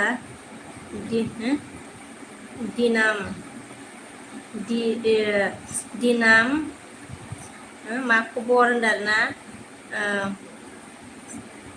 मेडिसिन दिनाम ना दिनाम मा खबर होनबाय आरोना आंना खबरा मोजां नोंनियालाय माबोरै ओमफ्राय थेंकिउ गोजोननाय थाबाय दिनोम आंनि बेसनाव फैनायनि थाखाय दिनोम ओमफ्राय जोंहा चेनेलाव गोदानबा जयेन जादो जोंहा अननानै जानोबा आरोना ओमफ्राय जोंहा मा होनगो अभिनाशआ मा होनगो जोंहा अभिनाशआ बा जा मा खबर होनदों बा जा मा खबर होनदों आरोना सोरखौ सोंखो बा जा मा खबर होनदों खबरा आंखौ सोंखो नामा अबिनास आंना मोजां खबरा नोंनियालाय माबोरै ओमफ्राय जोंहा अभिजितआ मा होनबाय आइ लाभ इउ आब' होनदों आरोना आइ लाभ इउ आब' होनबाय आदसा आंखौ होनबाय नामा अभिजित मुझे बोला कि आई लव यू टू मतलब फंबाय आगै ओमफ्राय जोंहा मा होनखो एक्सट्रा अफिसियेला आब' ए बहानि मोनलाय होनदो मा होनो आंखौ सोंबाय आरोना बहानि होननानै आङो माबा बङाइगावआव थायो आगै एक्सट्रा मोजां अनसुमाया मोनखो सिनाया होनदों सिनायानो अनसुमाया एन्सार हरबाय मोजां आरन्थि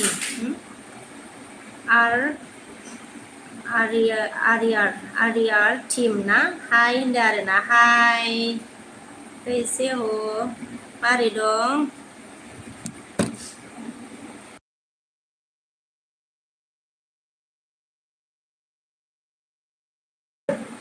हेलौ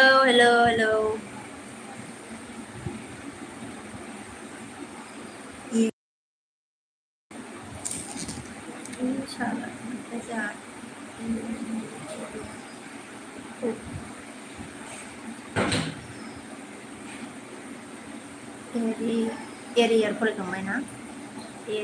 एरियार टीम ना हाय होनदो हाय ओमफ्राय जा अभिजितआ आङो नोंखौ मोजां मोना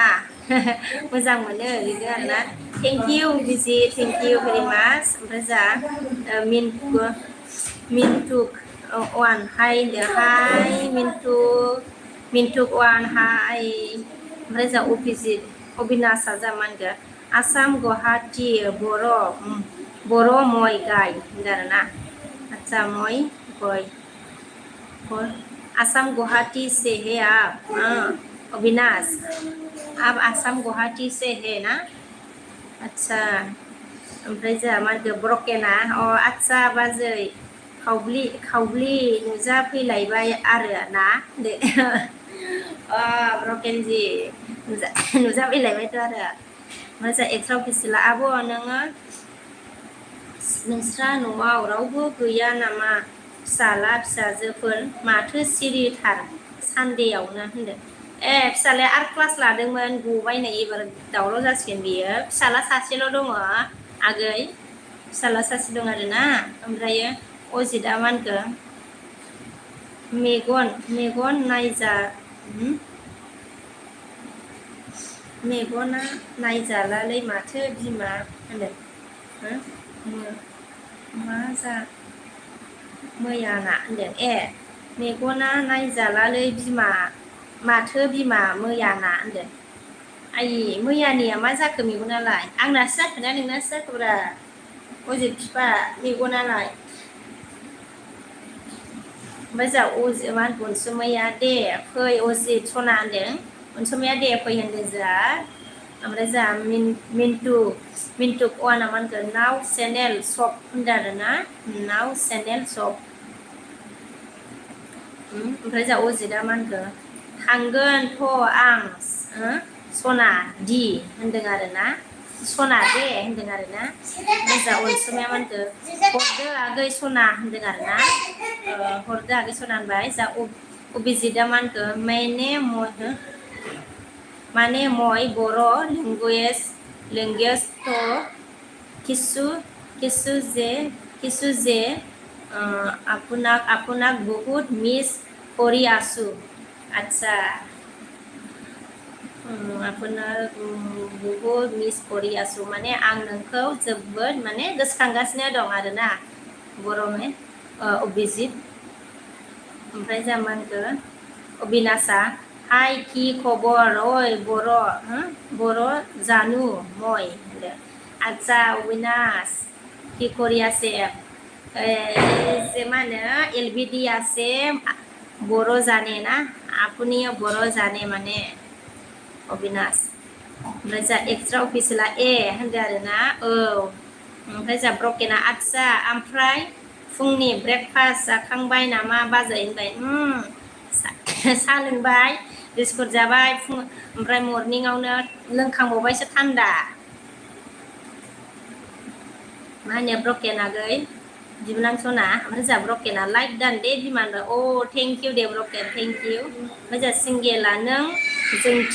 जोंथिसो नामा होनदों नों जोंथिसो नामानो सोंदों अनसुमै सिंगेल बया ओमफ्राय जोंहा अबिनाशा मा होनखो अबिनाश ने क्या बोला मा होनखो जोंहा नों जानु ना जानु लिखा है क्या ओमफ्राय तेरे लाइक आ गया नोङो किउट होनदों आरोना अ तेरे लाइक थेंक इउ आंनि लुसना फैनायनि थाखाय तेरे लाइक नों किउट होनदों अ थेंक इउ ओमफ्राय जोंहा ब्रकेना मा होनखो आच्ছা बरियालै बाजै होनदों आच्ছা बरियालै बाजै होनबाय फुंजानि लोंखांबाय थान्दा माखौबासो सानबाय खोमालै बेयो ब्रकेना बिबोनां ब्रकेन थान्दा लोंदों होननायखौ माखौबासो सानबाय नामा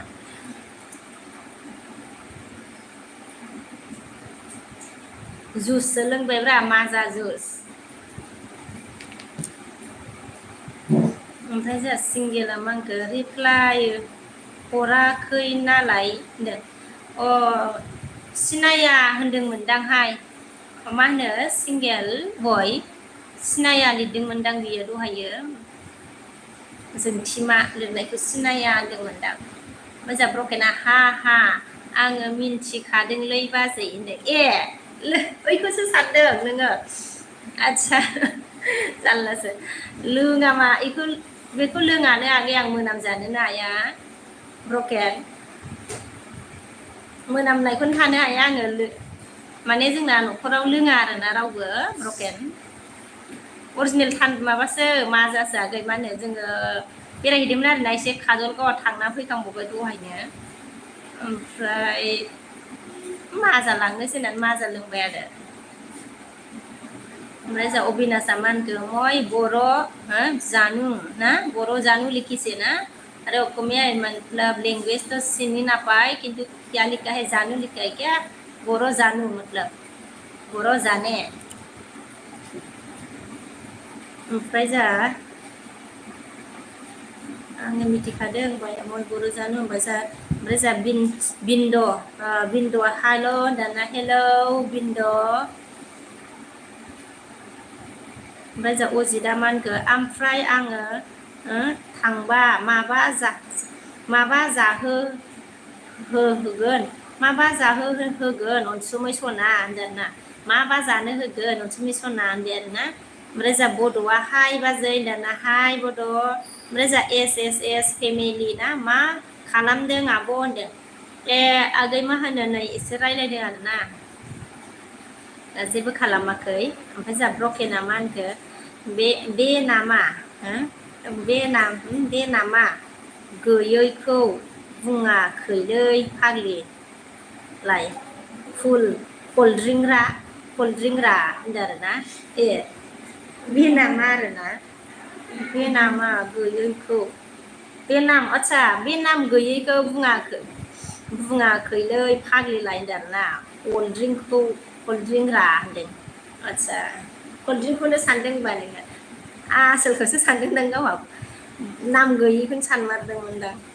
आं बेखौ बोखोआ मा जोंहा रावबो लोङा आरोना आं मोनामजानोनो हाथारा आगै ओमफ्राय जा एनजेड बड'आ मा होनखो हाय होनदों आरोना हाय थेंक इउ गोजोननाय थाबाय आंनि बोसोराव फैनायनि थाखाय एनजेड ओमफ्राय जोंहा अनसुमैया दे सना होनदों आरोना दे सना होनबाय ओमफ्राय जोंहा जोंस्रां एम ब्लग ना नोंनानाव दंबा आंनो हरदो बाजै होनदों बिनानाव दंबा बिबाय आरोना जोंस्राङा बिनानाव गैयालै आं हारसिंसो जोंस्रां ओमफ्राय जोंहा जोंस्रां आगै सना ओमफ्राय जोंहा अभिजितआ मा होनखो नों मा खालामदों आब' होनदों आङो मा होनो अभिजित जेबो खालामाखै मतलब कुछ नहीं किया एलबि होदों आरोना अभिजित बर' बुजिखायोना थरा बर' समझ में आता है ना अभिजित ब्रकेना मा होनखो हा आङो बथल बिमाखौ बुङाखैलै मा आदसा बथल बिमाखौ बुङाखै होनबा नोंबो दे होनबा बुङाखैबा मा होनो ब्रकेनखौ बिबोनां सना मोजा एसआ मा होनखो बहानि आब' नों होनदों आरोना आगै आङो मा होनो बङाइगाव ओमफ्राय जा SBTY चेनेला मा होनखो थोद आब' कपिराइटआव फैबालाय आयसा थोद आब' राइटआव फैबालै होनदों कपिराइट फैबालै होनदों कपिराइट फैदों थोद आब' कपिराइट फैबायलै माखौ होनायमोन नोंबा माखौ होनायमोन नोंलाय आंबो नुस्लाबासै ना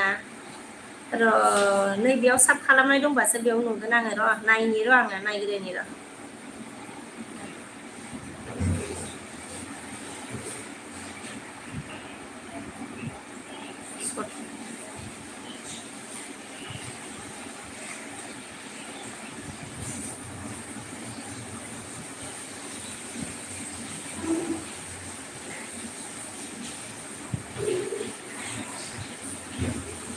माथो नुवाखै नांलाय माथो गैयानो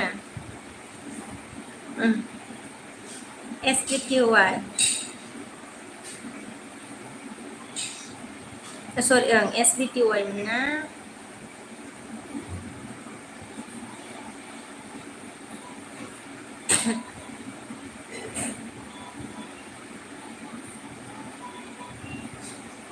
नुवासै आङो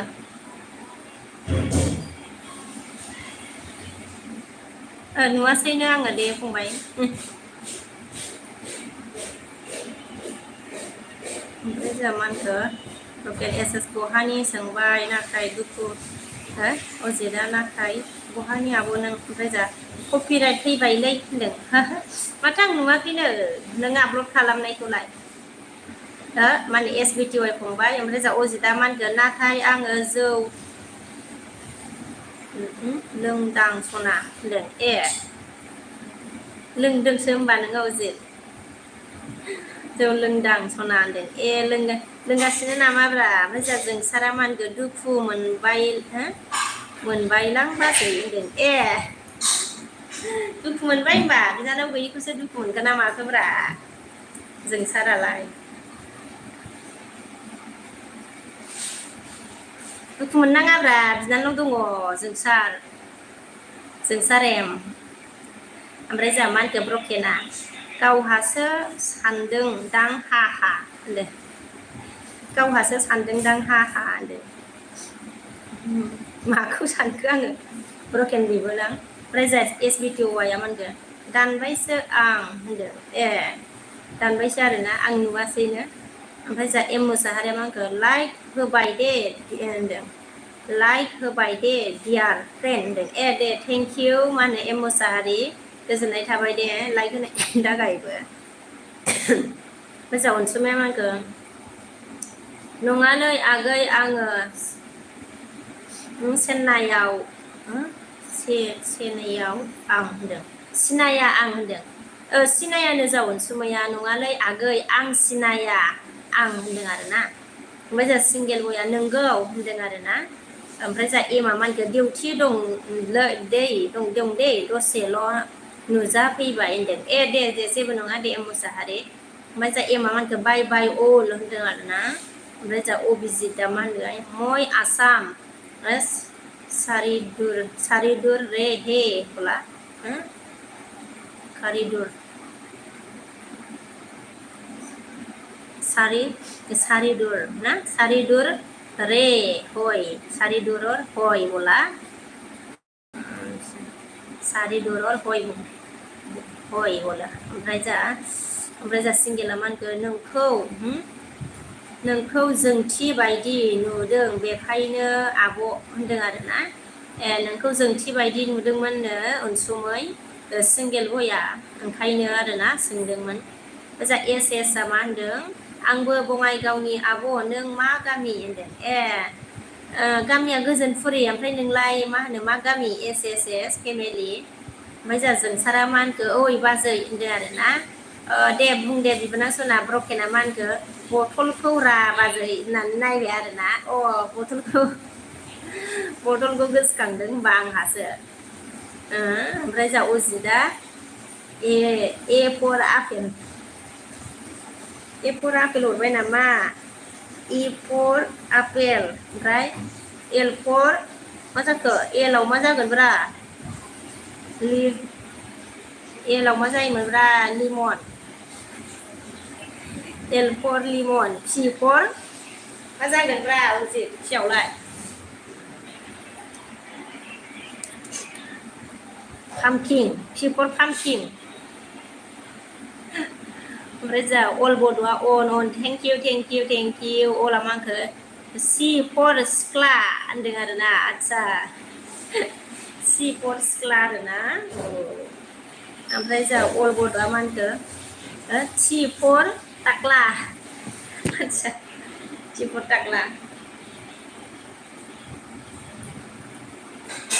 ओमफ्राय जोंहा सुनिल नुजाफैनो हादों हाय बेबि डल होनदोंना सुनिल हाय थेंक इउ मेरे बिस्मानी के लिए सुनील हाय बेबी कैसे हो ब्रकेना हा मिनिदो आरोना बुरजा बिबोनाङा नोंलाय बथल लायोना लायाब्रा ब्रकेन बिबोनां सना बथल लायोना लाया नोंलाय जा अल बड'आ मा होनखो एस फर सोब्र' ना एस फर सोब्र' आदसा ओमफ्राय जोंहा बड'आ एसे लिरदों ना अल बड'आ जोंहा एन फर मा लिरखो बेलाय नाबर मा लिरखो नाबर' नाब्र' आदसा एन फर नाब्र' अ ओमफ्राय जोंहा बिसारी की उड़ान हेलो होनदे हेलो बिसारी की उड़ान थैंक यू मेरे लिस्ट में आने के लिए बिसारी की उड़ान हेलो हेलो फ्रेंड्स बोला हेलो फ्रेंड्स बिसारी की उड़ान आई एम फ्रॉम इंडिया बोला अच्छा आप इंडिया से हो मैं भी इंडिया से हूँ सुनीला मान के आप चेन्नई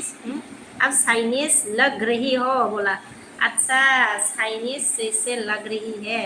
अब थोड़ा सेम ही होता है चाइनीज लोग से हम भी मतलब बोडो है ना बोडो लोग को थोड़ा चाइनीज से देखती है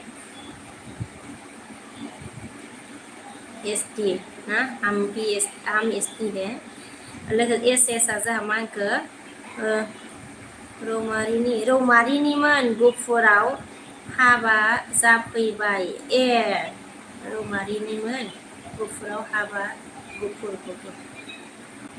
अ गुफुराव आरो हाबा जाहैबाय आरो ना रौमारिनिमोन आदसा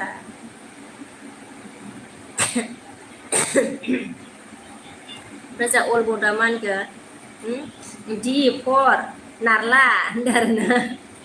आदसा अरे डि फर नारला नाब्ला नाब्र' बिदि आरो ना हाब लिरनांगौलै बेखौ डाइलग होनो हागौमोन ना अल बड'निखौ लिरना लानो मोननांगौमोनलै ओमफ्राय जों अजितआ मा होनखो जानो नामा सनामोन आफेल लिरदों आरो ना आफेल जानो नामा अ जानो लुगैबा बहा मोनजानोब्रा अजित ओमफ्राय जोंहा बिसार'आ मा होनदों बिसार' ने क्या आपको हिंदी आती हो बोला हाँ थोड़ा थोड़ा आती है बिसारी थोड़ा थोड़ा आती है लाइक नहीं किया तो लाइक करो चैनल में नया है तो ज्वाइन हो जाओ बिसारों की उड़ान ना आदसा ओमफ्राय जा अल बड'आ मा होनखो आई फर गलथं मा गलथंहाय बेलाय गलथं आई फर गलथं आरो ना गन्थंसो लिरबाय नामा होनबा गलथं ओमफ्राय जा ब्रकेना मा होनखो आङो बियारसो लायोलै बाजै होनदों ए आदसा आङो बियारखौबो लानो हायालै एकदम हाथारा मानोबा सोफेराखै आरो उन्दैनिफ्रायनो ओंखायनो हाया खोमा ओमफ्राय जोंहा सुनिला मा होनखो आप बिहारी बन जाओ प्लीज बोला बिहारी अच्छा जी बिहारी कैसे बनो सुनील जी बिहारी कैसे बनो कैसे बन जाओ मतलब सिंगेला मा होनखो अल बड' नों मा राव बाहायदों एसे सानै गयै बुं होनदों आरो ना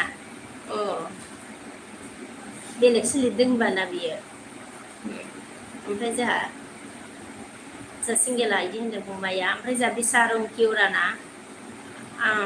आईडी पिन करो डीजे सिस्टर प्लीज बोला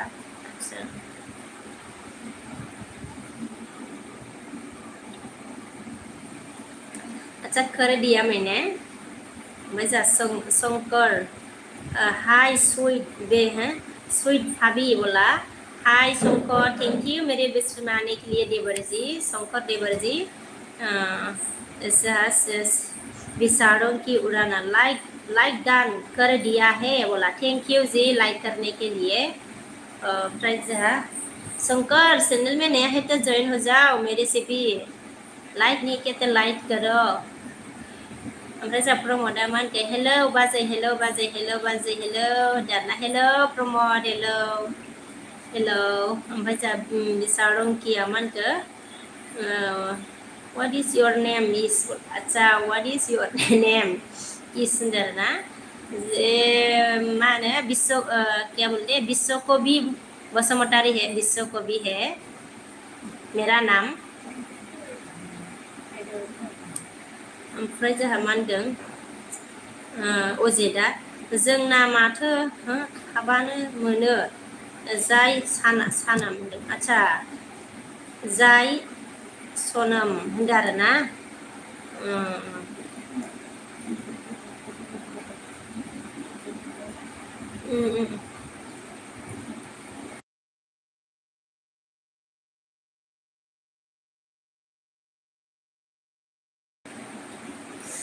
ओमफ्राय जों मा होनदों जोंना माथो खाबानो मोनो होनदों आच्छा जायगा सनामोन होनदों जाय सनामोन होनदों आरोना आच्छा खाबानो मोनो होनबा आपेलखौ नोंनियाव जेनेबा होमबा आपेल जाबाय थादो नोङो हारसिं जाबाय थादो दे होमबा उजित नोङो खायै जा एम एन बड'आ मा होनखो आङो लाइकल' दे बाजै आङो बेस्थ'लै बाजै होनदों दे मा होनो एम एन थेंक इउ दे लाइक होनायनि थाखाय गोजोननाय थाबाय दे बेस्थ'बा ओमफ्राय जोंहा ब्रकेना हा मिनिबाय मिनिनो ओंखारबाय नामाब्रा ब्रकेन बिबोनां ओमफ्राय जोंहा बिसारुखि उराना मा होनखो बहुत अच्छी हिंदी बोलती है सिस्टर बोला ओमफ्राय जी मैं ज़्यादा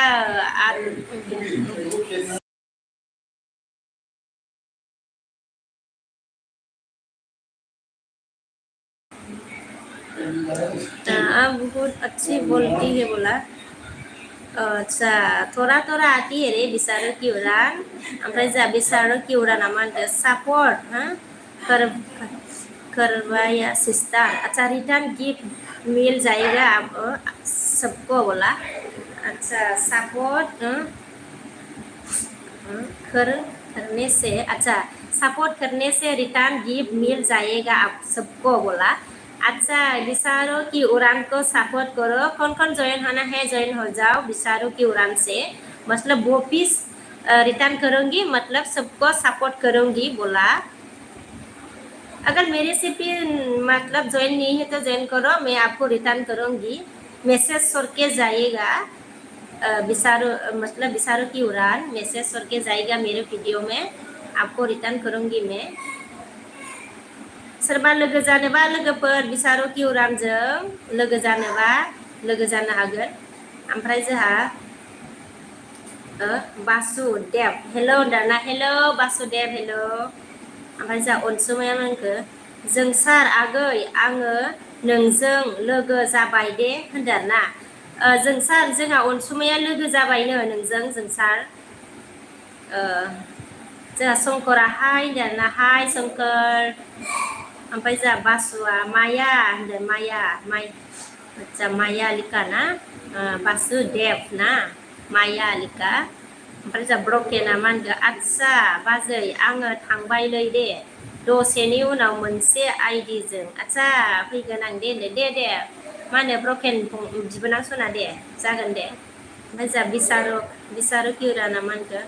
सबको रिटर्न कर दूंगी सिस्टर बोला सबको रिटर्न कर दूंगी बोला ज्वाइन जादे जहाँ बिसारो की उड़ान से भी ज्वाइन हो जाओ मतलब वो रिटर्न करेगा सबको गौतम नुजाफैनो हादों लागाव ना लागाव गौतम थेंक इउ गौतम बसुमतारी आंनि गोसोनाव फैनायनि थाखाय गोजोननाय थाबाय दे ओमफ्राय जोंहा बिसारो की उड़ाना मा होनगोन आपको सपोर्ट कर करने जा रही हूँ सिस्टर बोला अच्छा ओके बिसारो की उड़ान मिसेस सर के जाएगा रिटर्न मिलेगी आपको भी एलबी रखने के बाद आपको मैं रिटर्न करूंगी ओमफ्राय जोंहा एस फंबाया मा होनगोन आब' ओंखाम उखैयाखै नामा दाबो होनदों ओंखाम उखैथ'वाखै आङो मा होनो फंबाय एस फंबाय ओमफ्राय जोंहा मा होनदों अयफास जाबाय आरोना जोङो माने थाब जाया नालाय अयफास जाबाय ओमफ्राय जोंहा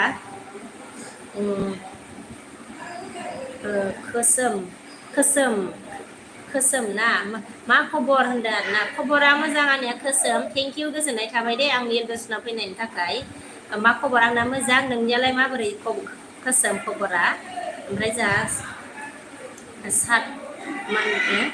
सेद या नारायण सेद या नारायण ना सेद या नारायण जय मेदाम जी सिस्टर जी बोला जय जय माता जी सिस्टर जी बोला अच्छा जय माता जी सिस्टर जी थैंक यू मेरे लुसी में आने के लिए जय माता जी ब्रदर जी चैनल में नया है तो जैन हो जाओ रे गाइस लोग और लाइक करो प्लीज मजा शंकरा हाय लिखा हाय शंकर हाय आसा आपको नामान के हाय गुड मॉर्निंग बेबी बोला हाँ गुड मॉर्निंग आपुन apung na apung cikear good morning baby sasongkora hai lika hai ji ओमफ्राय जासोम गोसोम मा खबर होनदों मोजां खबर आंनिया नोंनिया माबोरै खिथादो दे गौथमानखौ डिउटियाव दंलै होनदों ए गौथम नोंबो डिउटियावसो ने नों मा मावो गौथम ओमफ्राय SBT फंबाया इंलिश लिरनो रोङा हाय आं होनदों इंलिश लिरनो रोङा हाय आं होनदों ना ओमफ्राय जोंहा बेखौथ' नांगोन आंनो माबा खालामनो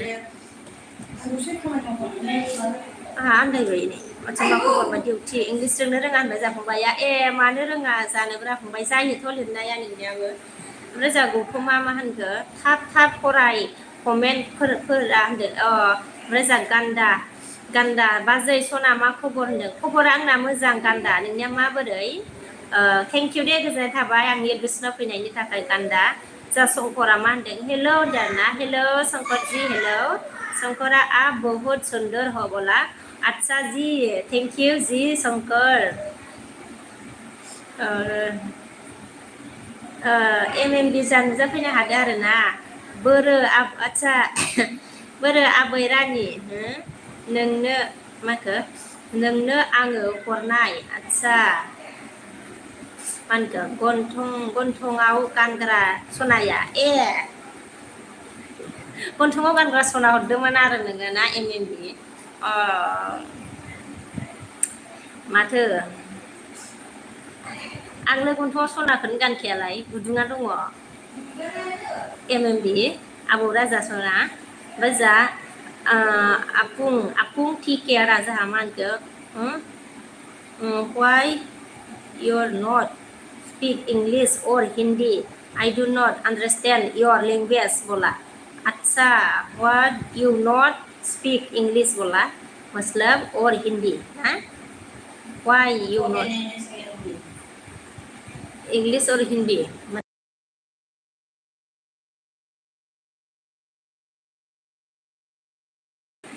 अच्छा जी मुझे इंग्लिश तो नहीं आती मतलब आपूं हिंदी आती है थोड़ा थोड़ा मैं अभी बोडो में तो बात कर रही हूँ थोड़ा थोड़ा हिंदी में बात कर रही हूँ आप समझ में नहीं आ रहा क्या आपको मतलब आपको आपको समझ में नहीं आ रहा क्या लैंग्वेज अच्छा अंडरस्टैंड बोला ओमफ्राय जा अनसुमाया मा होनगोन गान्दा आगै आंजों लोगो जाबाय गान्दा आगै नोंजों लोगो जाबाय होनदों गान्दा जा अनसुमाया नोंजों लोगो जाबायनो गान्दा अनसुमाया नोंजों लोगो जाबायनो ओमफ्राय जा अजितआ मा होनखो आखाइ फोलावना ला मैदेर दे दल मा होनखो नाल' मोदोर दि दल होनदों दे दल आखाइ आफेल ना दल आफेल बारा बुजियासैलाय अजित ओमफ्राय जोंहा मा होनखो एसआ माबायदि लिरखोथाय इंलिस लिरोथाय होनदों आरो ना लिरथुङाव हाय आं होनदों आच्छा लिरथ'वा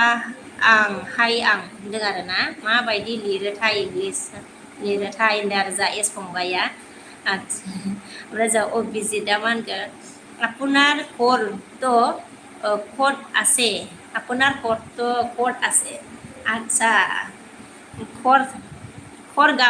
गावत आसे खर आसे इतिया मैं बङाइगाव थाके मतलब अभिजीत बङाइगाव टाउन में रहती हूँ मैं ओमफ्राय जा आपुङा मा होनखो आई कैन अंडरस्टैंड हिंदी अच्छा आपको हिंदी भी नहीं आती अच्छा अंडरस्टैंड हिंदी नो अंडरस्टैंड आपको अच्छा but I do not understand your language बोला अच्छा आपको हिंदी भी नहीं आती बोरो भी नहीं आती ओनली इंग्लिश आती है ओनली इंग्लिश लैंग्वेज मतलब अंडरस्टैंड है आपको इंग्लिश लैंग्वेज लेकिन मुझे इंग्लिश नहीं आती अपुन आई डू नॉट इंग्लिश मतलब लैंग्वेज ना ओमफ्राय जा SBT मा होनखो अनसुमै अननो गोरोंथार खोमा दे आंखौबो गोदानब्ला साब खालामदो होनदों आरोना ओमफ्राय गान्दायाबो साब खालामदो अननानै होनदों नैबे SBTY फंबायखौबो साब खालामनो थिनदोंमोन अनसुमै ओमफ्राय आरो गान्दाखौबो आरोना गान्दाखौबो साब खालामनो थिनदों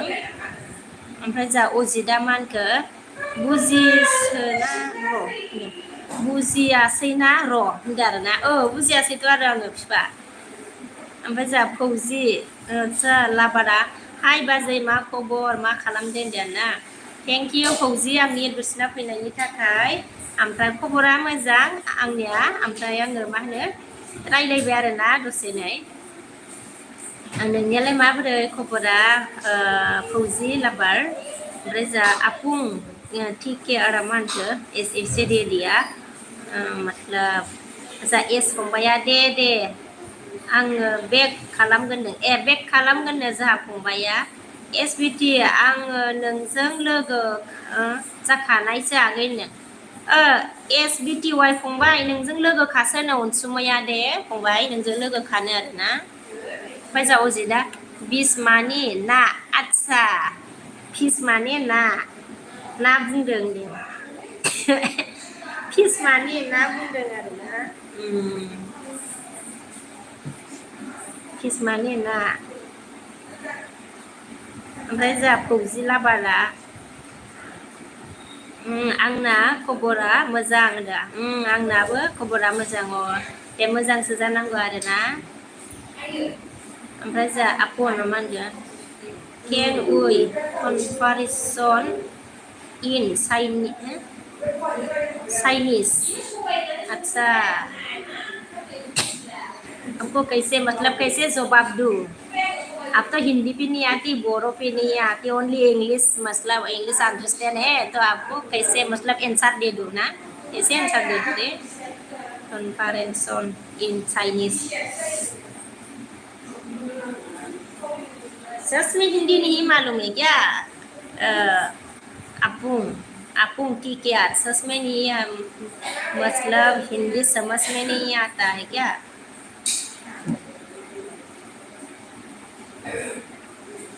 भाई जब फौजी लाबरा हाय बाजै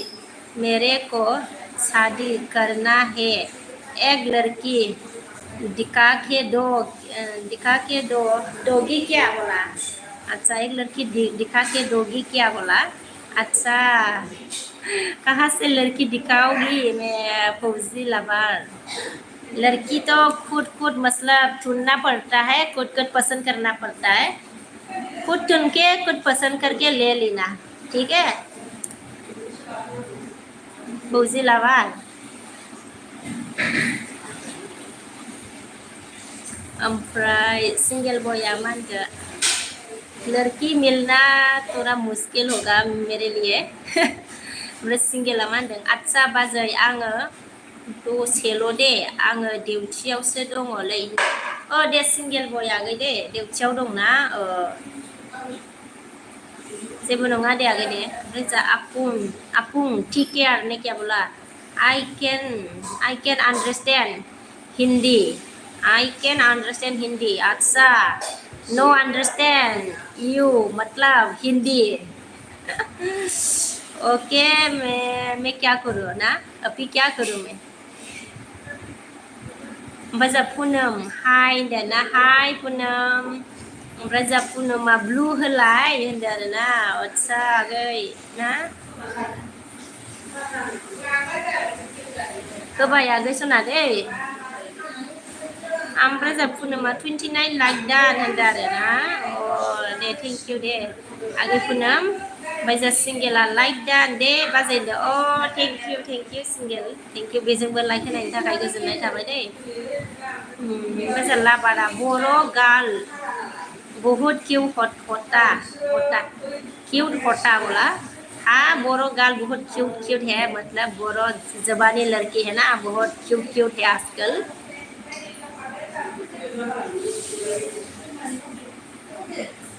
ओमफ्राय जा पुनमा अन होनदों आरोना थेंक इउ ओमफ्राय जा पुनमा खाम जाबाय ना जाया होनदों आरोना ओंखाम जाथ'वाखै आगै मा होनो पुनम जाथ'वाखै आरोना ओंखाम ओमफ्राय जा फौजिया बर' गार्ल चाहिए बाजै होनदों अच्छा बर' लड़की चाहिए आपको भी फौजी लवर मिल जाएगा क्यों नहीं मिलेगा ओमफ्राय जा बिसारुआ मा होनबाय आपको सपोर्ट कर दिया है सिस्टर बोला अच्छा थैंक यू बिसारो की उड़ान थैंक यू वेरी मच आपको भी मैं बैक करूँगी एक भी रखने के बाद वीडियो देख के सब करूँगी लाइक करूँगी कमेंट करूँगी सब करूँगी ओके ओमफ्राय जा पुनमा मानखो थेंक इउ ओमफ्राय जा सिंगेल बया मागो आदसा बाजै दिनै मा ओंख्रि संगोन जाखोरा नोंलाय होनदों ए दिनै ओंख्रिया जोंना माबासो जागोन आरोना मा होनो थारुनसो जागोन दे आगै सिंगेल बय जा दिनै बेदर जाया नालाय मा होनो मिरामिस आरोना रबिबार नालाय ओमफ्राय जा एस फंबाया मा होनखो पुनमा गोदान खोमालै सिगां आंखौनो साब खालामदो होनदों आदसा पुनम कन्टारे पुनम मा होनो हाबो नांगौ आदसा पुनम मा सोर थिनदों पुनम अ पुनमा गोदान नङा खोमालै र' एस बिटिवाइ फंबाया होनदों पुनमा गोदान खोमालै सिगां आंखौनो साब खालामदो होनदों पुनम बिनानाव एस बिटिवाइखौ साब खालामनांगौनो आगै ओमफ्राय बे हरफिनगोन बियो फंबाया आगै माबा सिन्था खालामनाङा आरोना आगै बे हरगोन बियो फंबाया पुनम आगै नोङो साब खालामग्रोदोनो एस बिटिवाइ चेनेलखौ फंबायखौ ओमफ्राय बेक हरगोननो फंबाया ओमफ्राय जा पुनमा मानखो इएस एस बिटिवाइ होनदों आरोना जागोननो ओमफ्राय जोंहा गनेश मोसाहारिया मा होनखो खबरा माबोरै बेवाइ होनदों आदसा खबरा आंना मोजाङैनो दङ गनेश मोसाहारि ओमफ्राय नोंनियालाय माबोरै दं आंना मोजां आरोना खबरा थेंक इउ गोजोननाय थाबाय दे गनेश मोसाहारि आंनि लुबैसिनाव फैनायनि थाखाय ओमफ्राय जा फौजि लाबारानखो मेरे को मिला दे सकते हो क्या बाजै होनदों आरोना अच्छा मैं कैसे मिलाऊंगी मैं तो मिलेगा ही नहीं ठुनने से भी मिलेगा ही नहीं मैं खुद ठुनने से ना अच्छे से लड़की मतलब मिल जाएगी आपको फौजी लाबार ओमफ्राय जा जों सारा मा होनबाय बाजै मा ओंख्रि होनदों ए ओंख्रिया जोंना बिबोनां माबा आरोना थारुन आरोना ओमफ्राय जा फौजिया मा होनखो मैं जब करता हूँ बोला हाँ जब करता है तो कोई टेंशन लेने का नहीं है मिल जाएगा अच्छे से लड़की फौजी लाबार जब करने से भी कोई भी मतलब अच्छी अच्छी लड़की मिल जाती है ना और एस बी टी वाई मान के पुनम फरायना मानखो फरायनाय थाबाय दे आदसा बरहायनाय थाबाय दे आंनाव आंगाव होनदों आरोना S B T via Punam बरहायनाय थाबाय दे आंनाव होनदों आरो जा एस बि टि वाइ फंबाया ओमफ्राय जा फौजिया मा होनखो हाय क्या मतलब क्या करूँ ना क्या करूँ हाय क्या करूँ बोला ना हाय क्या करूँ ओमफ्राय जा पुनमा मा होनखो एस बि टि वाइ बेक दान होनदों SBTY फंबाय बेग बिफिनबाय जोंहा पुनोमा नोंखौ साब खालामबायनो ओमफ्राय बेग बिफिनबाय दै ओमफ्राय जा अनसुमैया मा होनखो आङो दोनथ'बाय दे होनदों दे ओमफ्राय जा SBTY फंबाया दे पुनोम बेग खालामसिगोन आङो दे बे मा होनखो बास 2 मिनिटसो होनदों 2 मिनिट नेनो थिनदों आगै पुनोम ओमफ्राय जा सिंगेला मा होनखो नोंस्रा सानदेआवसो बेदर ना जाया आरो ना बाजै होनदों ओहो सानदेआव जाया आगै सानदेआव जों माबा बिस्थिबाराव जों जाया आगै माबा सरि बिबोनां सना ओमफ्राय जा आपुं ठीक है आदा जोंहा मा होनबाय nice your smile I like it बोला अच्छा thank you ji thank you मतलब आपुं थैंक यू ओमफ्राय जा पुनोमा मा होनखो अके होनदों आरो ना ओमफ्राय जा पुनोमा मा होनखो अबेनि SBTY नों होननानै सोंदों जोंहा अबेनिनो ओमफ्राय जा बिसारो कि उराना सिस्टार सिस्टार आप अपने फ्रेंड्स को अपनी भाषा में बोलो मुझे सपोर्ट कर करना है और बोलिए कि मैं सबको रिटर्न कर दूंगी बोलिए सिस्टर बोला हाँ मैंने बोरो में भी बोल दिया है बिसारो की उड़ान बोरो में मतलब मैंने बोल दिया है कि बिसारो की उड़ान को साफ करो रिटर्न मिलेगा बोला था मैंने लोगोफोर नैबे मा होनो बिसारो की उड़ानजों जयेन जानोनो पुनम एन्ड SBTY फंबाय लोगो जानोनो जोंहा सिंगेल फंबाय थांबाय नामा ओमफ्राय बेग हरफिनगोननो मैंने बोल दिया है बिसारो की उड़ान ओमफ्राय जा गणेश मुसाहारिया मा होनखो गरमनि थाखायनो मा होनखो सान्थि गैया आरो होनदों गरमानो अयथासारखा आरोना सान्थि गैया नोंगौ नोंनियालाय अयथासार गरम आरोना मानोबा ओमफ्राय जा SBTY फंबाय मा होनखो पुनम मा होनखो खालामसोर बर'आ नोंनो नामा होनदों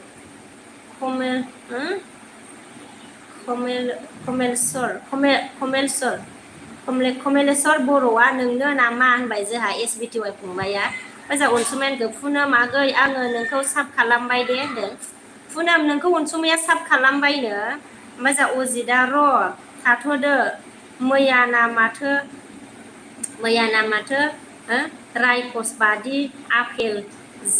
जानि आङो मेगन मा होनखो मैगनाव मेगना होनबाय नामा मेगना ना आदसा आपेल जानोसैलाय आरो नोङो अजित दे ओमफ्राय जा दि सफैनो हादों अदिक ना मा लिरखो स्टेट आप ना स्टेन आप अच्छा स्टेन आप माय गॉड डी थैंक यू मेरी विश आने के लिए स्टेन आप करना है मुझे मतलब स्टेन खालामनांगौ आरो आङो ना अच्छा जा अभिजित मा होनगोन আপুনি बहुत ধুনীয়া আছে दिक्कत আছে दिक्कत दुनिया আছে दिक्कत अच्छा जी मतलब अभिजित আপুনি बहुत ধুনীয়া আছে दिक्कत ओमफ्राय जा SBTY फंबाया मा होनखो पुनम आङो मा होनखो रङाफारा सनिपुरनि नोंलाय बहानि जाखो खिन्थादो दे होनदों SBTY फंबाया मा होनखो रङाफारा सनिपुरनिनो ओमफ्राय नों बबेनि जाखो खिथानो थिनदों आगै पुनम ओमफ्राय सिंगेल फंबाया बाजै जोंहा समबार ओमफ्राय मंगलबार बिस्थिबारावसो ना बेदर मोनजायालै होनदों सानथामा नोंसिनिया जोंना साननै ओमफ्राय अमाबैसा पुर्निमा इफोरावबो जाया आरोना ओमफ्राय जा अजितआ आङो नायथ'गार जाथ'सै दे बिमा होनगोन ना आङो नायगार जाथ'नोसै दे बिमा होनदों आरोना ओमफ्राय जोंहा मा होनखो बिसारो कि उराना एक एक भी सपोर्ट नहीं मिले हो सिस्टर बोला। हाँ जी एक भी सपोर्ट नहीं होना, लेकिन मैं आपको सपोर्ट करूंगी, आप टेंशन मत लीजिएगा। बिसारो की उराना मान गजा बिसारो की उराना ओमफ्राय पुनम अन बिसारो की उरान okay okay okay okay okay okay okay okay okay ओमफ्राय जा एस बिटिवाय फंबाय मानगो पुनम बहानि नोंलाय होनदो आरोना पुनम बहानि सोंबाय एस डि फंबाया बिसारो की उरान आतसा जी ओमफ्राय जा पुनमआ आङो रङिया खामारगावनिसो नोंलाय एस बि टि वाइ होनदो आरोना रङिया खामारगावनिनो आगै पुनमआ एस बि टि वाइ फंबाय। ओमफ्राय बे फंबायाबो खिथाबायमोन नामाथाय ओमफ्राय जामानखो बिसारो की उराना आतसा उरान फोर गैयाना आतसा उरान हा हा हास्राय ओमफ्राय बिसारो की उराना राधे राधे राधे राधे राधे राधे राधे राधे राधे लिखा बिसारो की उरान राधे राधे लिखा एस बि टि वाइ आ थेंक इउ पुनम खिन्थानायनि थाखाय मालाबा आलासि जानो थांगोन आं होनदों खिथानायखाय थेंक इउ होनबाय आरोना जा फंबाया ओमफ्राय सिंगेल बया बिबोनाङा जा आतसा बाजै आङो ब्लडनोसै दे इभिनिंआव लोगो मोनगोन दे होनदों आरोना थाथ' नोंहा बाय बायनो दे सिंगेल बिबोनां सना दे बाय बाय दे बाय बाय ओमफ्राय जा एस बि टि वाइ फंबाया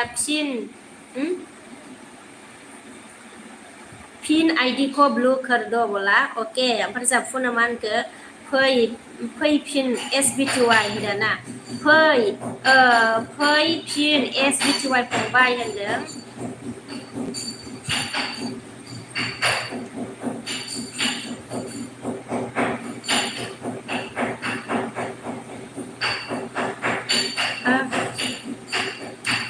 सरि मा होनो एस फंबाय होबाय आङो blue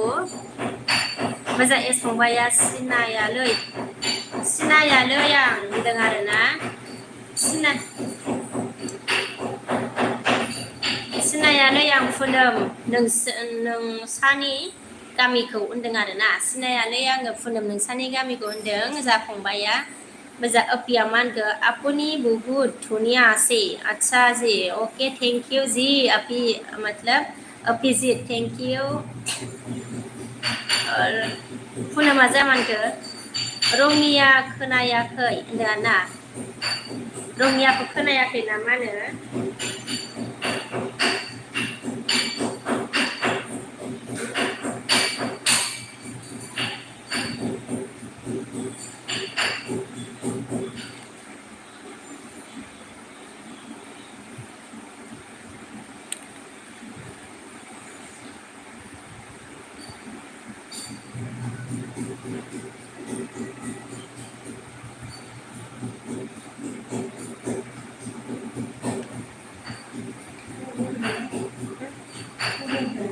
Makan itu lah pada selan kok. Jadi punya sistem ni. Kerja ngarung. Rungnya kena ke hembai. Baca saman ke.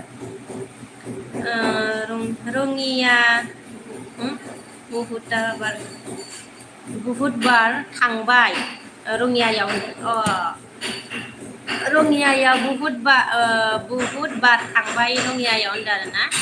थांबायनो ओमफ्राय जा पुनमआ होनदों आरोना ओमफ्राय अभिजितआ मा होनखो आपुनार घर तो अदालगुरि अदालगुरि तो नाকি अदालगुरि थे नाকি होनदों आरोना अदालगुरि নহয় बङाइगाव হয় अभिजित अदालगुरि নহয় बङाइगाव হয় ओमफ्राय जा मा होनखो पुनमआ जुटकुरि सिनायो नामा होनदों थिथागुरि सिनायो ना होनदों थिथागुरिखौ सिनायो ना होननानै सोंदों जा पुनमआ एस बि टि वाइ फंबाय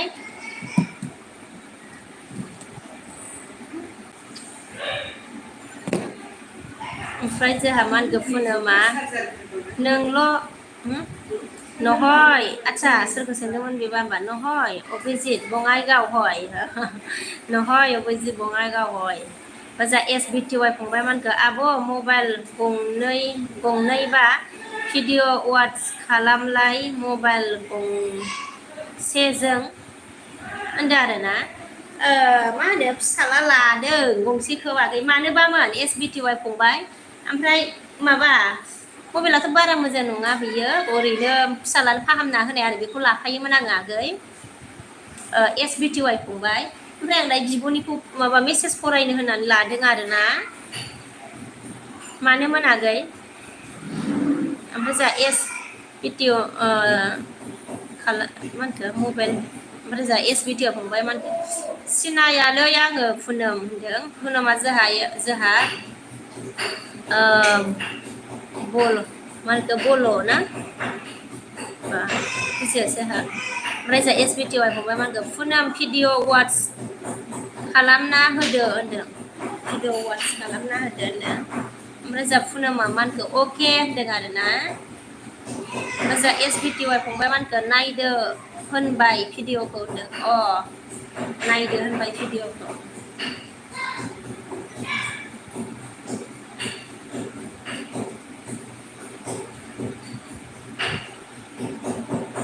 ओमफ्राय जोंहा ब्लुलै बाजै नायदो ओमफ्राय ब्लुलै बाजै ब्लु सरि आदसा आङो ब्लु मा SBTY निखौ ब्लु होनो ना मा पुनम नोंनियाथ' होखानाय ना मा होनो बिबोनां नोंनियाथ' होखानाय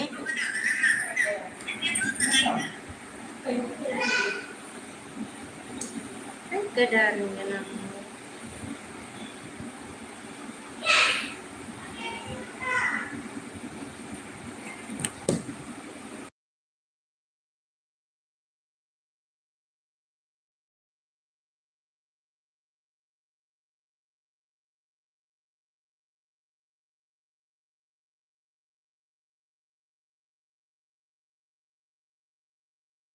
लाबोलाय बेखौ लालाय नोङो सना दसेल' आं हरफिनगोन आं ओमफ्राय पुनमा जोंहा मा होनखो मा खायसिनो होनदों मा देगासिनो होनदों थौसि देदों माबाया बिब'आ ओमफ्राय जोंहा पुनमा होनखो नोंहा ब्लु होनदों नङा ब्लु होनदों ब्लु होनदों आगै नोंनिया ब्लु होखानायमोन मा होनो पुनम बिबोनां मा लिंदोंमोन ओमफ्राय जा SBTY मा होनखो र' पुनम नोंनि न'आव हाबनो थांनि आं दै होनो नोंनि न'आव हाबनो थांनो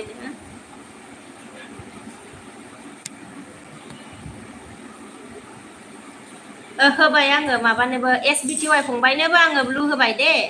मा मा हाबबानो बुजियाखै आदसा माने नोंनि चेनेलाव थांनो होनदों बे SBTY फंबाया ना नोंनि चेनेलाव थांनो होनदों खोमा ओमफ्राय जा SBTY फंबाय मा होनखो पुनमा जोंहा फाइ होनदों फाइ होनदों फंबाया जोंहा मा होनखो दसे थाथ' दे थांगोन थांनो नांथ'वा दे होनदों थांनो नांथ'वानो दसे थाथ'नो सावना फिसा होयो फैनोबा ओमफ्राय आंनो दसे हरथ'लाय आं हरफिनगासिनो माबा दसेनो हरलाय आंबो नोंनो आं हरफिनगोन हरलाय हरफिनगोन 1 मिनिटल'सो लागोन आं र' हरफिनगोन ब्रा आं र' ओमफ्राय जा महेसरा नुजाफैनो हादों आरोना हेल' आब' होनदों हेल' महेसर थेंक इउ आंनि एलिभेसनाव फैनायनि थाखाय गोजोननाय थाबाय हेल' आब' होनदों हेल' आगै सना ओमफ्राय माहानि नों आब' होनदों आरोना आङो मा होनो बङाइगाव ओमफ्राय जाहा मा होनदों पुनमा मा होनखो बुजियाखै आङो मा होनदों नोंनि माबा भिडिअसो नायनो थांबाय दां पुनम ओमफ्राय थांथ'नाङा दे आं फैफिनगोन होनदों आरोना ओमफ्राय जा महेसरा मा होनबाय अन होनदों आरोना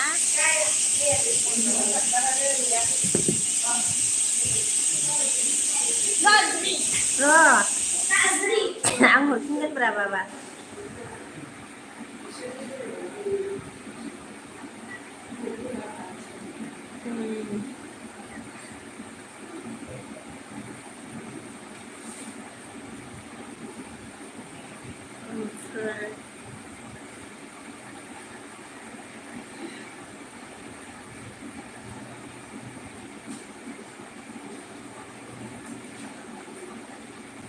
ओमफ्राय जोंहा मा होनखो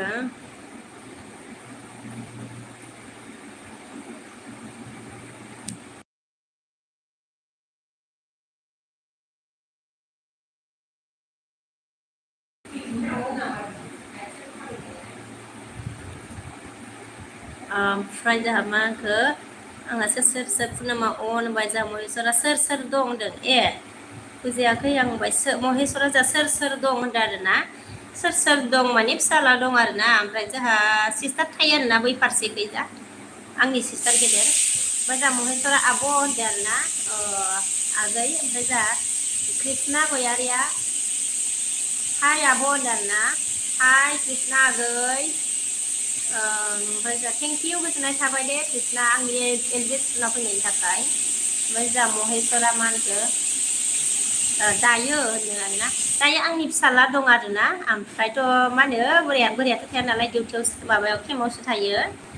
ओमफ्राय जोंहा आंनि फिसालाजों आंजों थायो आरोना ओमफ्राय जोंहा अजितआ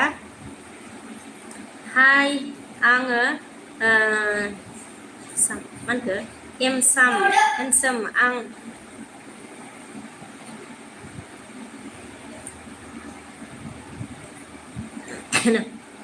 र' इखौ माबा दे फुरा थांनो इखौ नायदो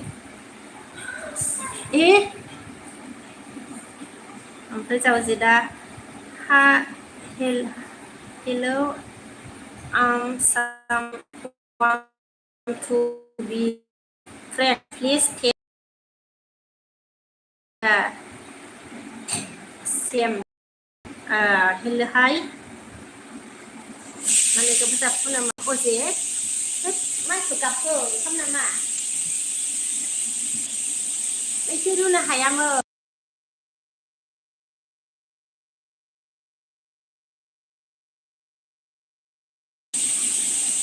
ओमफ्राय जोंहा पुर्णिमा अन होनबाय पुर्णिमा भिडिअ गैयालै आङो थेवबो सर्ट भिडिअ मोनबा नायनो साब खालामना फैबाय दे नोंनाव होनदों पुनम जोंहा एस बि टि वाइ फंबाया मा होनो सर्ट भिडिअआव साब खालामना फैबा सरि सर्ट भिडिअआव माने कमेन्ट हरबाय साब खालामना फैबायनो आरोना पुनम नोंखौ महेश्वरा अन थेंक इउ महेश्वरा जामानगो हाबा जाबाय नों बिदिबा होनदों आं हाबा जानायसो महेश्वर जा पुनमआ अके थेंक इउ होनदों जा टाइगारा हाय हेल' सोर जाखो नों हो होनदों आङो मानो मानसि आङो टाइगार सिनायाखै आरोना आंबो मानसिसो टाइगार फंबाय ओमफ्राय जा एस बि टि वाइआ मा होनखो महेश्वर ब्लु होना हो महेश्वरनो ब्लु होना हो आरो आंखौ साब खालामदों होनदों महेश्वरनो ब्लु होना हो आरो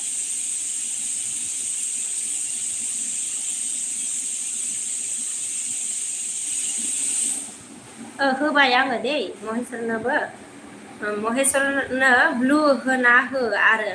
आंखौ साब खालामथों होनदों महेश्वर जोंहा एस बि टि वाइ फंबायखौ जों लोगो जानोनो साब खालामलायनोनो महेश्वरा आङो बाजैसो लेंगोन दे होनदों होमबा बिबोनांसो लेंनोसै होमबा नोंखौ आङो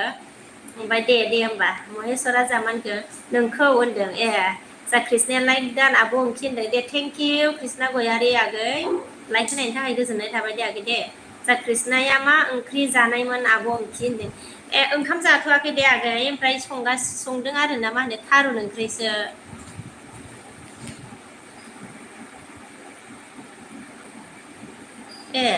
माथो कमेन्टआ इयाव बेलेग thank you Punam thank you कमेन्टआ जालायबाय नामाब्रा आंना टाइगारा माया अन होनबाय पुनमआ अन होनबाय टाइगारा हा मिनिबाय आंना बे दावखोनो रोङाखै कमेन्टआ नैबे मबाइल गंसेखौ फिसालाया माबा डिस्टार्ब मा ओंख्रि जानायमोन आब' ओंख्रि होनबाय आरोना मोजां एस फंबाया नेट प्रब्लेम जाबाय दं नोंना होनदों ए आंनिया ना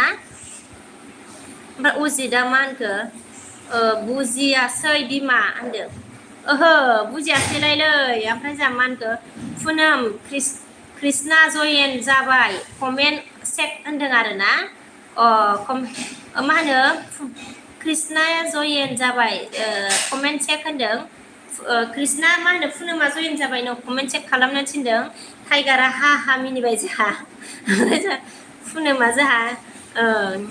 नेट प्रब्लेम बाजै होनदों आंना ना र' पुनमआ मा होनखो अय एस बि टि वाइ मा खै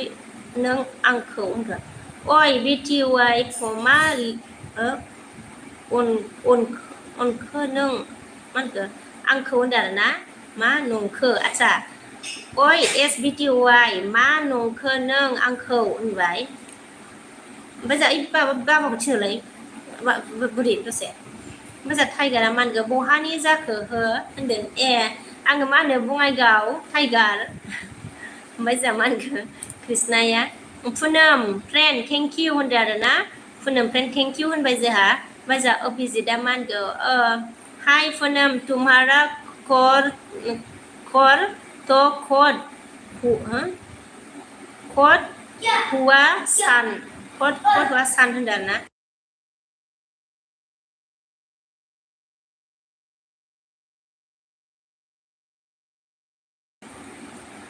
हाय पुनम तुमार गौर तु खद ना मा होनखो औ बारा बुजियासैलायहाय ओमफ्राय जा पुनमआ अन होनदों ओमफ्राय टाइगारा मेरी प्यारी बेहेना बोला आदसा प्यारी बेहेना ओमफ्राय जा पुनमआ मा होनखो मर कर आदसा कर होनदों आरो ना मर कर रङिया कामारगाव हेल'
माथो साउन्ड अपसो फरायगासिनो नामालै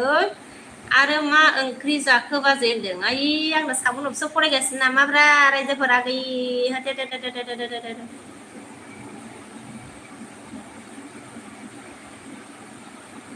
तुम्ही की पढ़ी आसा कलेज पुनम होनबाय जा टाइगारा नाले होनबाय ओमफ्राय पुनमा 11 or तुम्ही होनबाय 11 or तुम्ही होनदों आरोना जा एस फंबाया होद बुंदोंमोनलै पुनम सरि बेबि सरि होनबाय जा पुनमा नङा SBTY ब्लुसो बुंदोंमोन होनदों जा अपिजिटआ मा होनखो मय 12 कमप्लिट हल होनदों आरोना 12 कमप्लिट हयसे बोले ना अभिजितत मतलब पुनम ओमफ्राय जा पुनमा अनबाय थेंक इउ जा महेसरा आरो मा ओंख्रि जाखो बाजै होनदों ओंख्रिया माबासो जोंनिया मा होनो थारुनसो आरोना महेसर ओमफ्राय जा SBTY आ मा होनखो गाज्रि मोनदों नामा पुनम सरि दे सरि होनदों ओमफ्राय जा पुनमा अके SBTY होनदों आरोना अके होनबाय जोंहा अभिजितआ जा मा होनखो तुम्हार ना तो दिबा नाकी तुम्हार नं तु दिबा नाकी जास्ट फ्रेंड होनदों आरोना नाम्बार দিব नाकी माने हुदिसे पुनम अभिजित ने जस्ट फ्रेंड के लिए फ्रेंड बना के मतलब बात करना है ना टाइगारा मा होनखो नालेब साला मानसि सिनाया नों हो एदि टाइगार मा सरि नामखौ सोलायबाय थायो टाइगार लालायबाय ओमफ्राय जा एसआ मा होनखो ओंखायनो सिनायाखै आंहा ओमफ्राय जा एसआ मा होनखो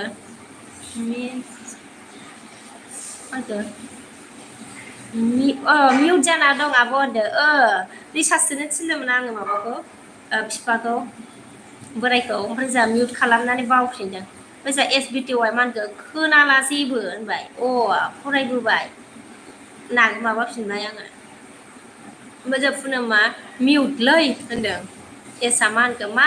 बुंखो जेबो खोनाला ओमफ्राय जा पुनमा खक्क कैसा अभिजित बोला खबर कैसा अभिजित होनदों आरोना कैसा अभिजित बोला ओमफ्राय जा एस फंबाया मा होनखो हारसिं रायलायबाय थादो होनबाय एस फंबाया जोंहा हा मिनिबाय जोंहा दीपक ब्लग नुजाफैनो हादों थेंक इउ आवाज नहीं आ रही आपकी बोला मतलब म्यूट में था म्यूट किया था ओमफ्राय पुनमा अब मैंने मतलब आवाज आ रही है ना आपकी पुनमा मा होनखो yes SBTY होनबाय जोंहा खोमथाया हेलो होनदोंना हेलो खोमथा थेंक इउ मेरे दुश्मनी के लिए SBTY आ हा जाला जेबो खोनाला मिउट खालामना लाबाय गावहा होनदों आरोना ओमफ्राय जा एसआ मा होनखो खोनायाखैहाय होनदों आरोना ओमफ्राय जा अजितआ मा होनखो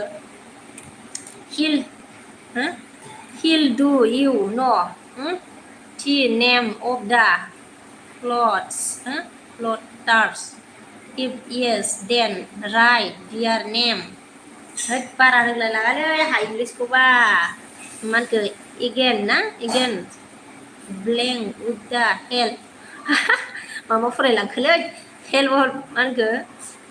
बारा रोंलाय लाङालै इंलिसखौ मा होनो उजित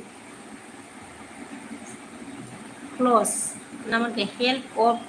close ना बारा रोंलाय लाङासैलै उजित ओमफ्राय अजितआ मा होनखो मोजां फरायनानै नाय कमेन्ट बिमा होनदो आदसा मोजां फरायनानै नाय कमेन्ट बिमा होनबाय ओमफ्राय जोंहा सुजेन दैमारिया मा होनखो खुलुमबाय सिस्टार मा खबर होनदों खुलुमबाय मा होनो ब्रादार मोजां खबरा आंनिया नोंनियालाय माबोरै कमेन्टखौ मोजां फरायनो थिनदों आरोना अजित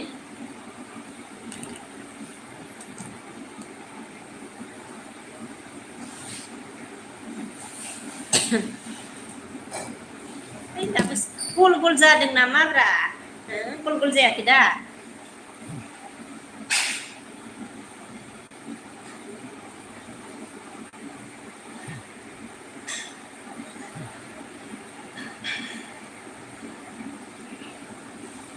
दे सनाफोर सोर दं लाइक होआखैबा लाइक होदो कन सोर गोदान फैदोंमोन सनाफोर लाइक होआखैबा लाइक होदो दे सनाफोर गोदान फैनायफोरा आंखौबो नांबावलासो ओमफ्राय जोंहा मा होनदोंमोन जेया नमस्कार होनदों आरोना जे चेनेला नमस्कार थेंक इउ गोजोननाय थाबाय आंनि इलबेसनाव फैनायनि थाखाय जे मोजां अजिदा मानखौ बुजियासैलाय नामा बिमा होनदों ओइ आं बुजियासैलाय बे इंलिस रायलायनायखौ ओमफ्राय नैखौ बुजिबाय बे कमेन्ट मोजां फरायनानै नाय कमेन्टआ बिमा होनदोंना नोंनि कमेन्टखौ नामा अजे बुजियासैलाय नामा बिमा होनबाय ओमफ्राय जिया मानखो आङो गोदान आं गोदान जाखाना मा जाखो थाय आं गोदान जाखोना मा जाखोथाय होनदों आरोना गोदान ना मा जाखोथाय होनबाय ओमफ्राय दान खालामबाय आरो होमबा ना दे थेंक इउ दे ओमफ्राय जोंहा अनजालि बाजै लाभ इउ होनदों आरोना अनजालि भिडिअ क्रिएटर बाजै लाभ इउ होनदों आरोना थेंक इउ बिबोनां लाभ इउ टु आंनि एलबिसनाव फैनायनि थाखाय गोजोनबाय आंनि मबाइलखौ लाबोब्रा दसे खस्थ' होयोहाय नोंसोरो बिरादनो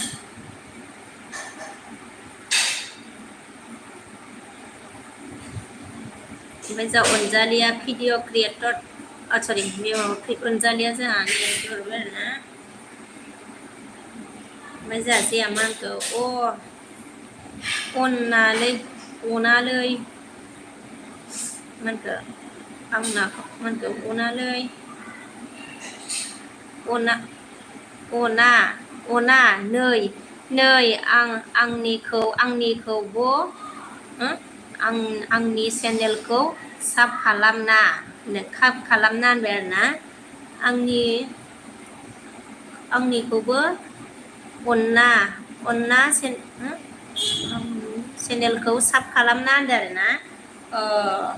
आंखौसो थिनखोना सोरखौ थिनखोब्रा मा होनो जि चेनेल गोदानबा आंजों जयेन जानानै मा होनो भिडिअ कमेन्ट गालां आरोना आं बेक हरफिनगोन दा एलबि दोनखांबाथाय दे एलबि दोनबाथाय आरोना कमेन्ट गालां साब खालामनानै कमेन्ट गालां जे चेनेल बेक हरगोन आङो दायो ओमफ्राय जोंहा मिस्टार नुजाफैनो हादों लाभ इउ भाबि आदसा जि देबोर जि थेंक इउ जि मिस्टार इण्डिया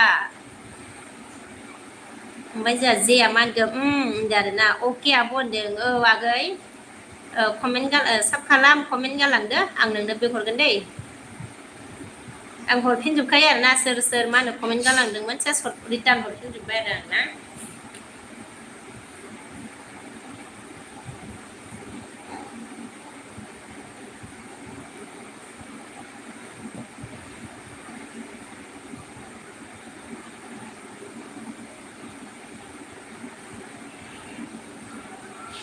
जालानो बेबो गाव लानायाबो जोब्बाय खोमा नेटखौ फोजोबनानै जोबोलै फिसालायाबो माबा डिस्टार्बथार मोनसेखौ लाहैबाय मबाइल गंसेखौ लाना लाहैबाय नै जालालै ओमफ्राय जेया जोंहा मा होनगोन दे सोरबा आरो सोरबाफोर लोगो जानोबा बे हरगोन आं होनदों ना जोंहा सोरबाफोर लोगो जानोबा जे चेनेलजों आरोना बेक हरगोननो सोर दङमोन लोगो जादो आरोना ओमफ्राय जोंहा मिस्टार इण्डिया मा होनखो पाबी भैया की याद नहीं आती क्या बोला अच्छा आप दोस्त है क्या आती है क्यों नहीं आता मतलब क्यों नहीं आती है आती है मुझे तो आती है भैया को नहीं आता होगा यार और मिस्टर इंडिया क्या बोला हाँ अच्छा दोस्त है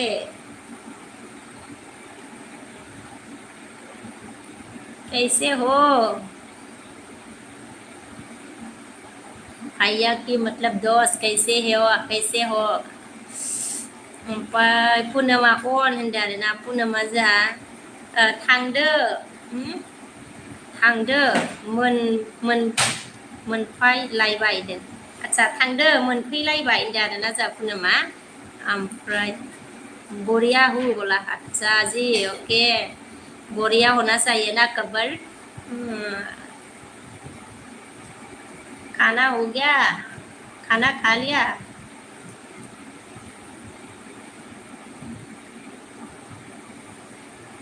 कमेंट करो कौन कौन है गाइस लोग कमेंट खालामदो दे लोगोफोर सोर सोर दं कमेंट कमेंट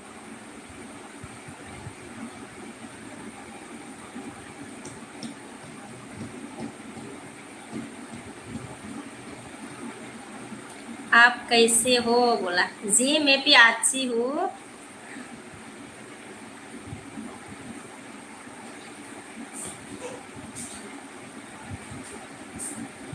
और एल्विन एल्विन हाय बोला हाय एल्विन थैंक यू मेरी एल्विन स्ट्रीम में आने के लिए एल्विन मिस्टर अमन का आपकी याद बहुत आ रही भाई भाभी बोला अच्छा आपकी याद बहुत आ रही भाभी बोला अच्छा बहुत याद आती है देवर जी देवर जी बोल दूँ क्या देवर जी बोलूँ क्या और ओजिदा मांगा ही आई एम सम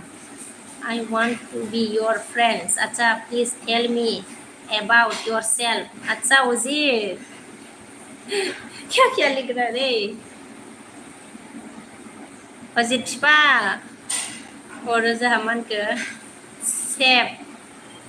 सेपकान हाय ना हाय सेपकान थैंक यू मेरी एडमिशन आने के लिए और भाई जी अमन के ऑन दें थैंक यू ऑन थानायनि थाखाय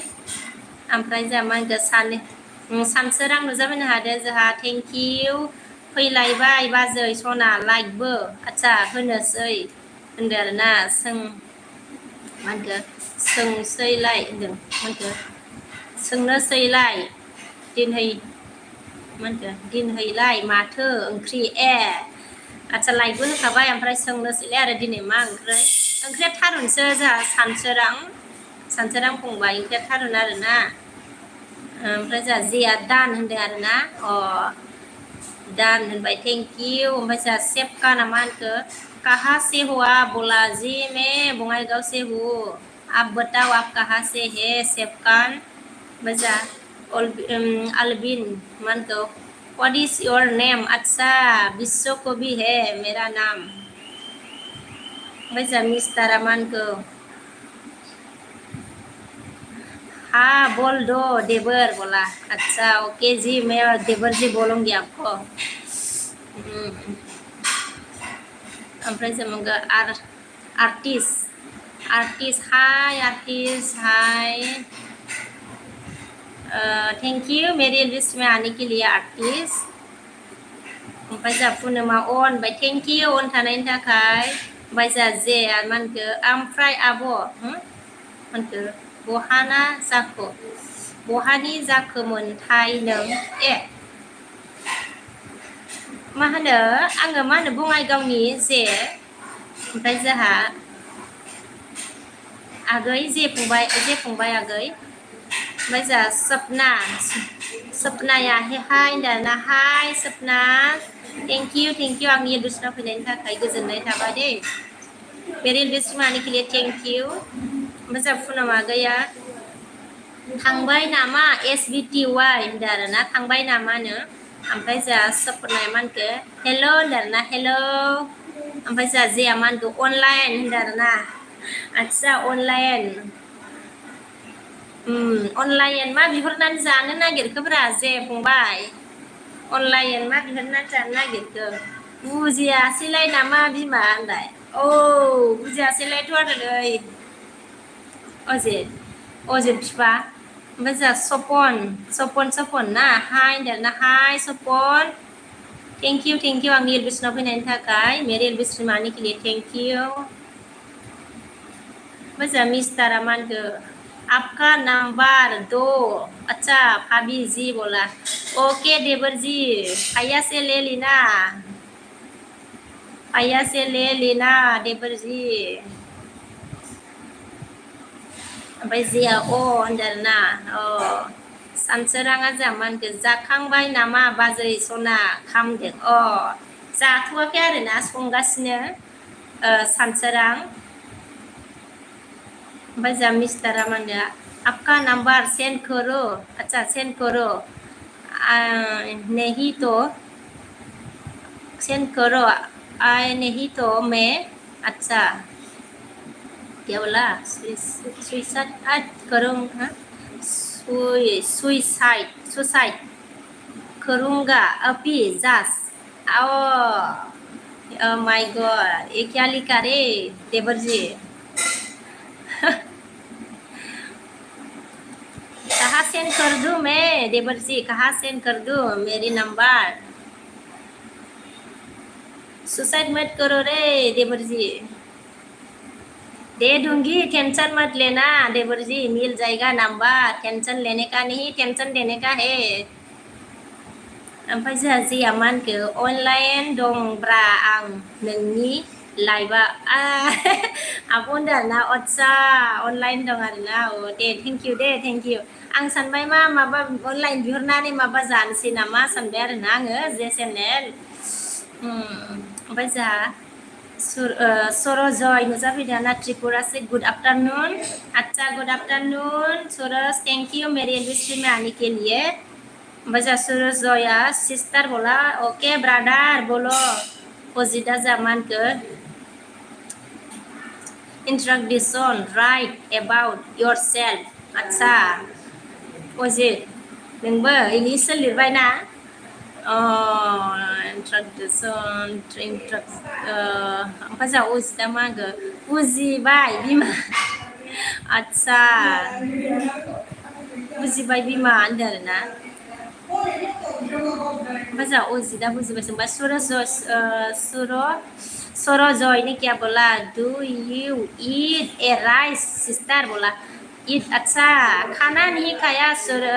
मतलब सुरो जॉय खाना अभी बनाया है खाया नहीं है ब्रदर सुरो जॉय ब्रदर जा मिस्टर रामा एयरटेल का रिचार्ज हुआ क्या बोला अच्छा जी हो गया होगा गोल गोल नहीं हुआ ना अगर गोल गोल नहीं हुआ तो हो गया होगा अगर गोल गोल हो गया तो नहीं हुआ होगा गोल गोल हो गया कि नहीं हो गया बता दीजिए मिस्टर इंडिया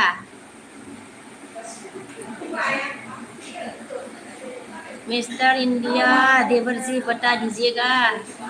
मजा जी अमान के ओए जाला बायना मन के ओए जाला बायु ना ओरैनाव मा होनखो उरैनाव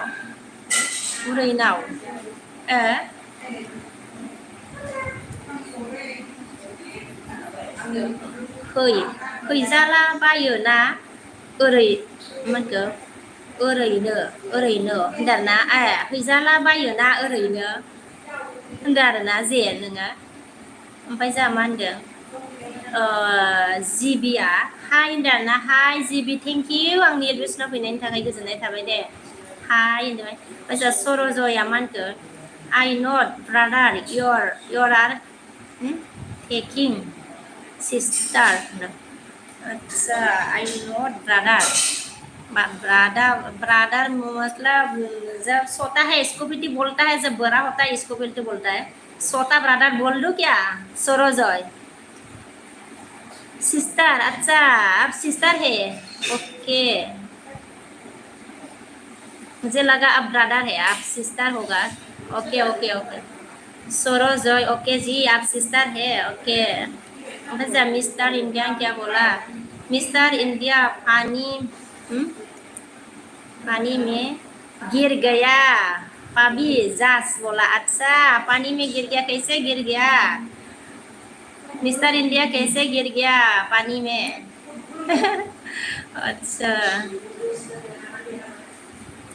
आराम से मतलब चलना चाहिए रे धीरे धीरे मिस्टर इंडिया जल्दी जल्दी नहीं चलने का मतलब जल्दी से चलने से ना गिर जाता है और सरोजय ने क्या बोला यू फ्रॉम सिस्टर अच्छा फ्रॉम असम है मैं इंडिया आसाम से हूँ सरजय जिया मान के जाहा जाला बायालै अनलाइन खाम ना होनदों आरो ना ओमफ्राय बेस्थ' होन बेस्थ' होनदों आं होनदों ए बेस्थ' आरो नोङो होनबा ने जे चेनेल बेस्थ' होनबा नोङो ना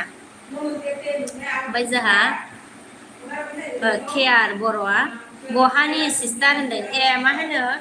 आङो मा होनो बङाइगाव आसाम बङाइगाव नोंसि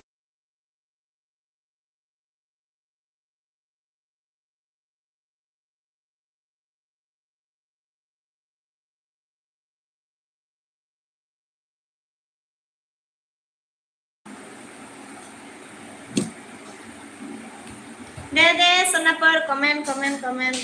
कन हे लोगोफोर कमेन्ट खालामदो दे दसे खैथा जाखो ए माथो टाइमाबो टाइमखौ फात्ता मोनलाया दे मालाबा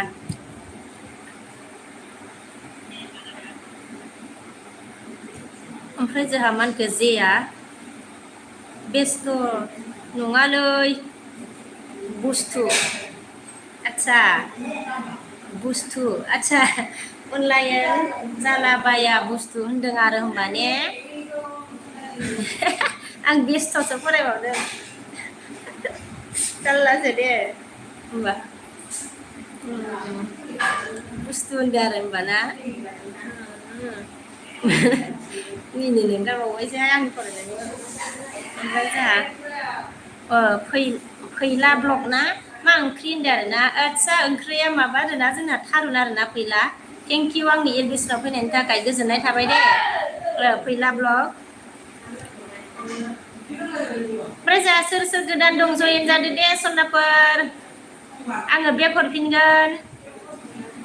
ओमफ्राय लाइक होआखैबा लाइक होदो अननानै ओमफ्राय जोंहा अभिजितआ मा होनखो पुनम अच्छा पूनम गया गया हो था मतलब गया गया है क्या पूनम तुमक किसु नो कैसे तुमक कैसे न तो तुम्हार दिबा नाकी हाँ पूनम तुमक कैसु अच्छा पूनम तुमक कैसु कैसु नों मतलब नों तो नों तो दिमार तुम्हार तो तुम्हार दिबा नाकी अच्छा नाम मतलब नंबर दिबा नाकी हुदिसे ना पूनम पूनम आसे ना नाय गइसे नाकी ओमफ्राय जोंहा जेया होनदों अनलाइनाव माने बिनानै मोनला बिहरनानै मोनलाबाया बुस्थु ना आच्छा आंलाय बेस्थ'सो फरायबाय थादो ओमफ्राय जावो जिदा मानखो नाम रल नं नामा रल नं S address school your favourite food अच्छा क्लथ्स गेम कालार स्नेक प्लेस इदि मा सोंनाय जादों नामाब्रा असे नाम रल नं आच्छा नाम रल नं ओमफ्राय एस एड्रेस स्कुल योर आच्छा बिदि सोंनाय जादों आरो ना अजेन जारला नोंजोंबो अजित बिफा ओमफ्राय जोंहा पुनोमा अन होनदों थेंक इउ आगै अन थानायनि थाखाय अजितआ मा होनखो बुजिला होनदों बुजिला होनदों आरो ना बुजिला ओमफ्राय जोंहा बुजिलालै बिफा ओमफ्राय जोंहा पुनोमा मा होनदों इये ইয়াত নিদু মই তুমি দিয়া বলা অভিজিত তুমি দিয়া বলা পুনম দে ইয়াত মানে তাই নেদে आरो ना তুমি দিয়া বলা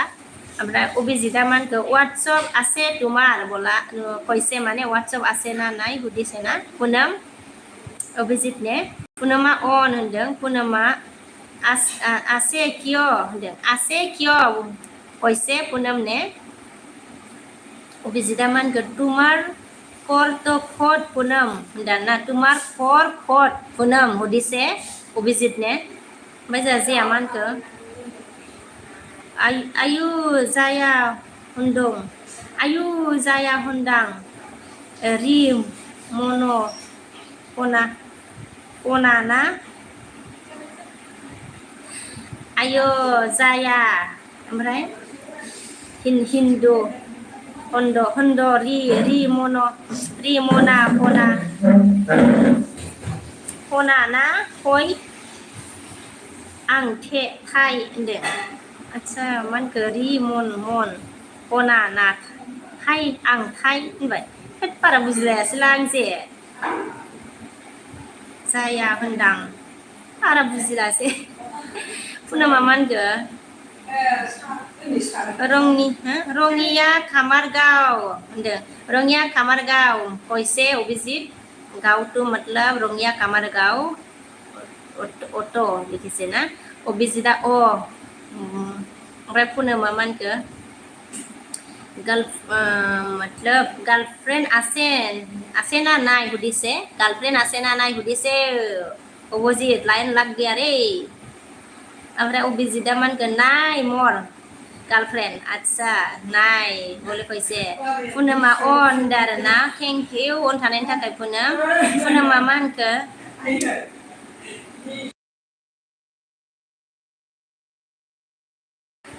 ओमफ्राय जाहा खाना पुनमा मानखो खाम जाबाय ना जायाखै बाजै होनदों आंखौ सोंदों आरोना नामा जाथ'वाखै आगै पुनम बिबोनां ओमफ्राय obisida Kyo hudila dan na kyo hudila dan punam mana sendeng जाबाय खोमा ओमफ्राय पुनमा मानखो ani baya paisa naki Mankho ano haya paisa naki an paya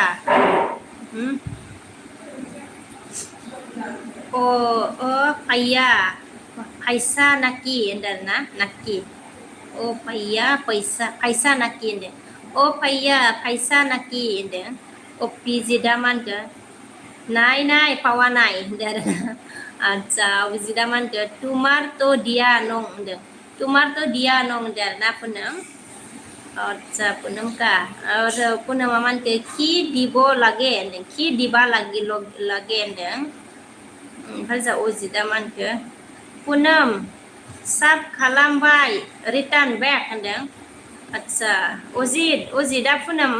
साब खालामबायनो बिबोनां नोंखौ पुनम ओमफ्राय return back बिदों आरोना ओमफ्राय जा अजिदा मानखो friend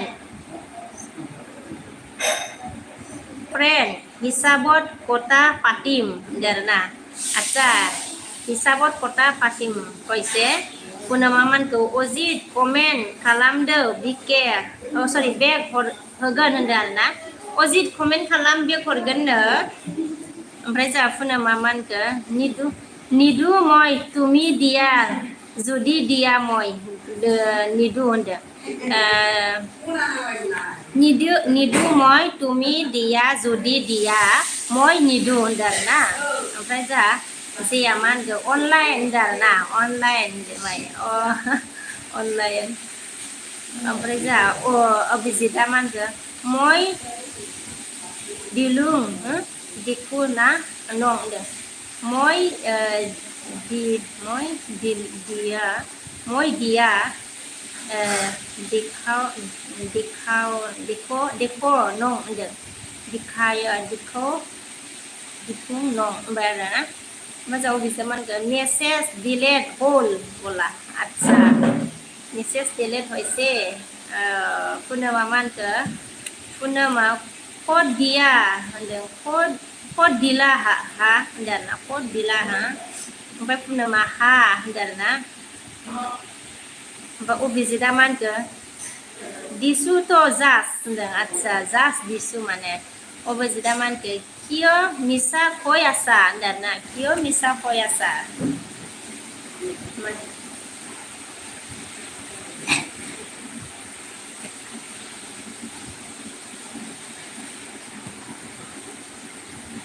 ओमफ्राय जोंहा जेया मा होनखो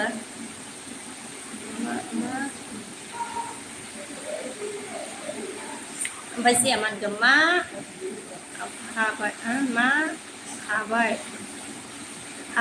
हाबाय दं से आब'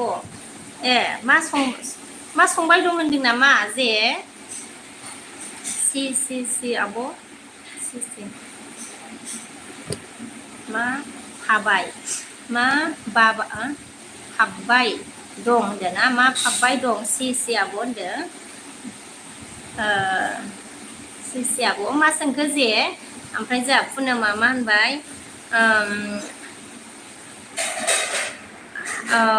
अने क्यों पैसा एने क्यों पैसा होनदों ना एने क्यों पैसा पैसे माने पुनम ने ओमफ्राय जोंहा सुजेन दैमारि नुजाफैनो हादों दावखोगासिनो सुजेन दैमारि नुजाफैदों जोंहा माबाफोर साख्रि मावो नामा सिस्टार ए होनदों ए मावा मा होनो फंबाय जे सुरज दैमारि नोंनि लाइफआव आंनि दिनहै दं हा नोंनि लाइफआव आं दिनहै दं होनदों ए दे थेंक इउ दे गोजोननाय थाबाय दे सुजेन दैमारि थेंक इउ गोजोननाय थाबाय आरो आंनि लोगोसिनाव फैनायनि थाखाय ओमफ्राय जोंहा आर एनआ हेल' होनदों ना हेल' आर एन ओमफ्राय जोंहा अभिजितआ मा होनखो हसा कयसो सुवा फालके होनदों ना आच्छा हसा कयसो सुवा फालके होनदों ना सावा फालके ओमफ्राय जेया मा होनखो सरि आब' टाइपिं मिस्टेक आब' होनदों ए जेबो नंला दे दाननांला थाथोंसै जे ओमफ्राय जोंहा पुनमआ मा होनखो आहा नाय दिया होनदों आहा नाय दिया होनदों ना पुनमआ आहा नाय दिया कैसे पुनम ने मोबाइल मोय नलय पुनम ने कैसे मोबाइल मोय नलम ना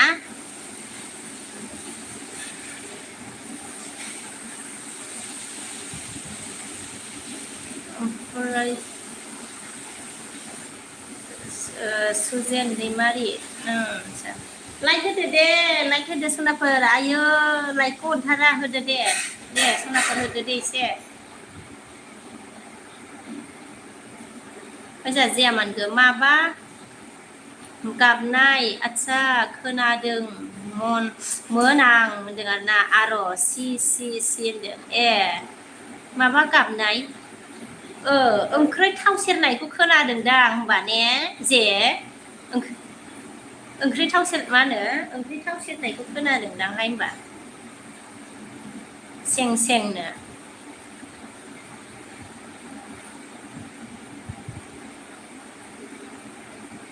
रुमावबो माबा फांखाया आवाज जायो नालाय सिरि होनोबो माबायावनो होदों आङो ओंखायनो ओंख्रि संनाय आवाजआ थांबाय आरोना ओमफ्राय जोंहा पुनमआ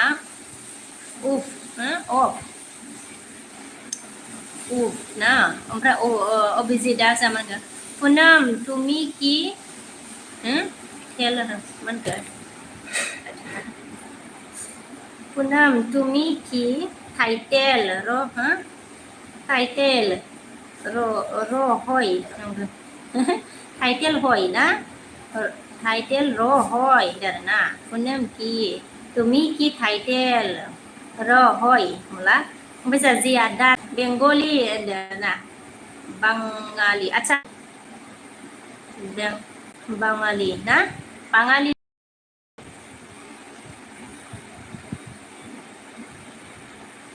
बाङालि ओमफ्राय जोंहा पुनमआ अन होनदों थेंक इउ जिया जामानगो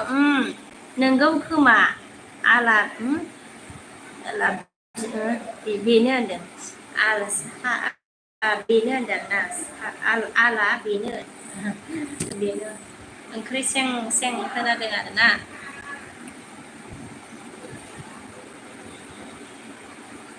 दे सोनाफोर सोर दंबावो कमेन्ट खालामदो दे नै माबा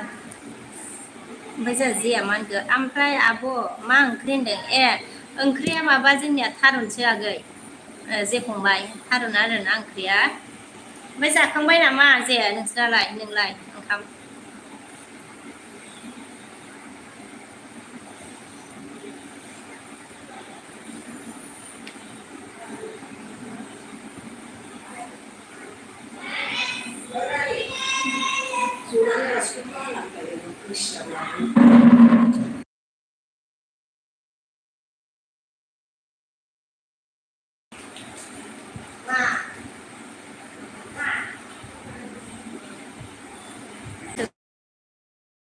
लाय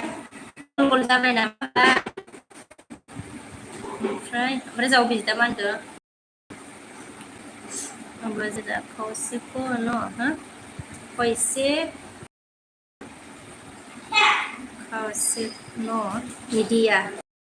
Nidia imon biya buah naki boya pawa naki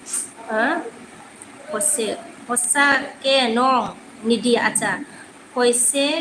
ki nong nidi hosa ke nong nidia imon boya iman boya paise naki endarna acha hosa ke nong nidia iman boya paise naki koise na Bezik bây giờ mình जाय जय आब'न ना जाबाय आब'न ए जाखांबाय आरोना दे जाखांबाय ना टाइमाबो जाबायना मा ओंख्रि जाखो ओमफ्राय जे मा ओंख्रिजों जाखो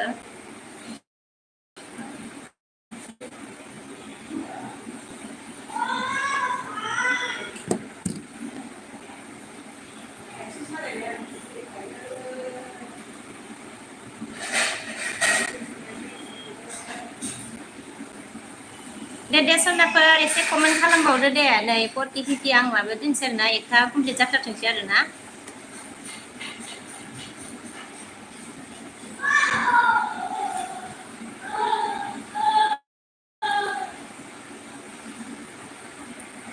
ओमफ्राय जा अभिजित ने टेक्स्ट मेसेज दिया पुनम डरना अच्छा टेक्स्ट मेसेज दिया दिसे बोले पुनम अभिजित ने मोजां जाया मा होनखो गैया आब' टमेट' नासोमोन ए टेस्टियानो माथो ओंख्रिया टमेट' नाया गोथावानो आरोना आगै जे फंबाय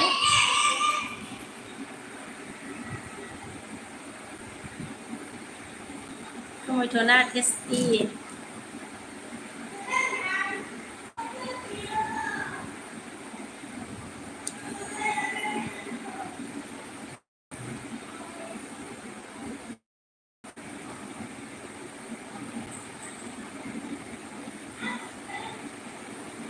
saja gitu gini mobil boleh lain dah udah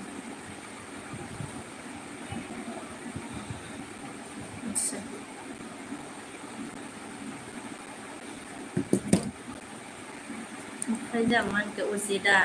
video नायनानै कमेन्टबो हरबाय आं पुनम ओमफ्राय साब खालामदो होनदों पुनम उजिदा भिडिअ नायनानै कमेन्टबो हरबायनो ओमफ्राय साब खालामनो थिनबाय खोमा गावखौ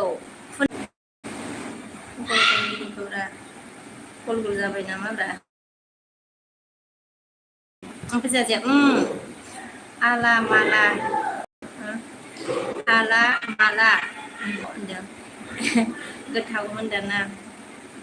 गोदायोथ' आरो दै फंबाय जे फंबाय गोथाव जायोब्रा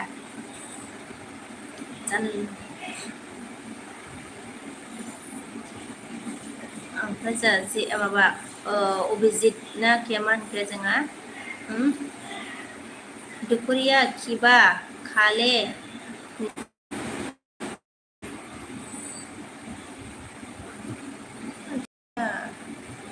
सोरनिबा वाइफाइसो सोलिगासिनो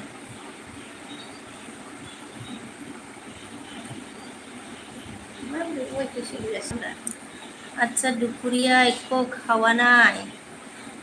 अभिजित ओमफ्राय साय अनलि साय खायसे बिस्कुट खायसे ओमफ्राय जोंहा बालन्दा बर'आ नुजाफैनो हादोंमोन। ओमफ्राय जोंहा गरमखौ माबोरैहाय मोनदों बाजै होनदों। जा गरमा जाखाया देनजार गरमखा ना। थेंक इउ गोजोननाय थाबाय बालन्दा बर' आंनि गोसोनाव फैनायनि थाखाय। ओमफ्राय जोंहा अजितआ माम जानो सै दे बिमानो दे जादो दे अजित होनबा जाग्रोनानै लादो दे।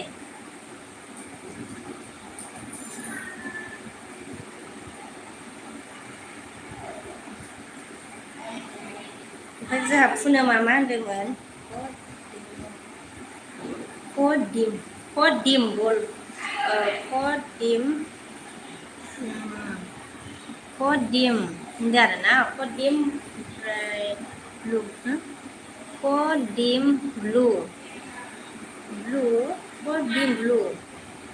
होनदोंमोन नामाब्रा पुनोम फंबाय खदिम ब्लु बल' नामा खदिम बल' खदिम ओमफ्राय जोंहा बालन्दाया मा होनखो खनसे खुदुम बिमा सना होनबाय आयु सिख्रिनानो फुदुमनायसो नोंनिया बालन्दा होमबा। ओमफ्राय जोंहा अभिजितआ मा होनखो व्हाट्सअप तो दिया बाल ना बोल बाल व्हाट्सअप दिया बाल ना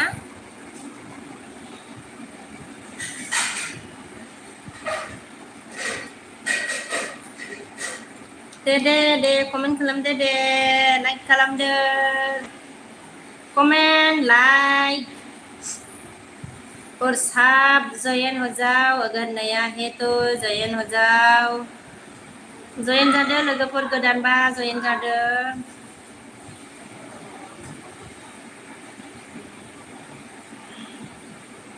ओमफ्राय जोंहा जेया अनलाइन होनदों आरोना अनलाइन दं आरोना थेंक इउ दे जे अनलाइन थानायनि थाखाय थेंक इउ गोजोननाय थाबाय दै।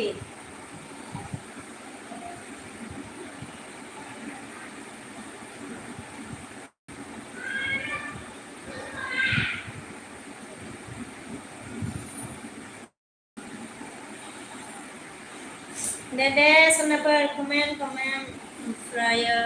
जोंहा जे अनलाइन एम सफैनो हादों जोंहा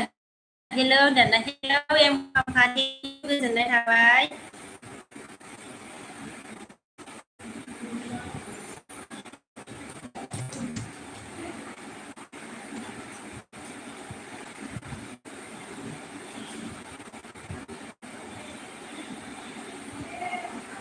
दे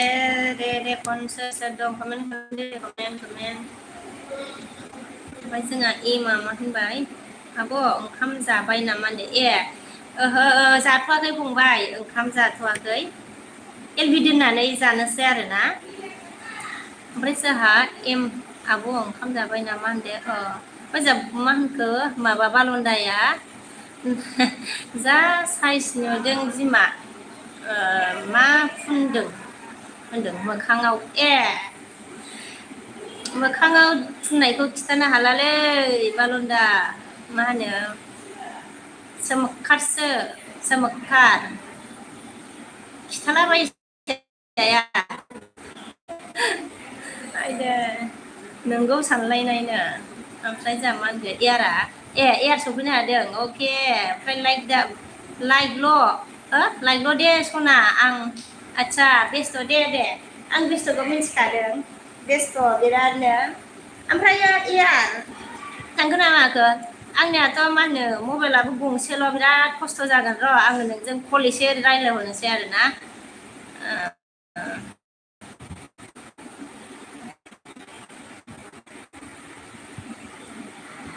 माबा बुजिनाय नंला नोङो दुखुसो मोननानै थासिगोन आरोना। बेजोंनो माबा भिडिअ खालामनांगौ बेजोंनो माबानांगौ सब खालामजोबनांगौ ना लायो मा होनो मावबाय थायो आरोना गस्लाखौ नायथों होननानै फाहामना होदोंमोन आरो जेबो लाब गैया बाला गाज्रि जाफिनबायसो गाज्रि जाफिनबाय थायो आरोना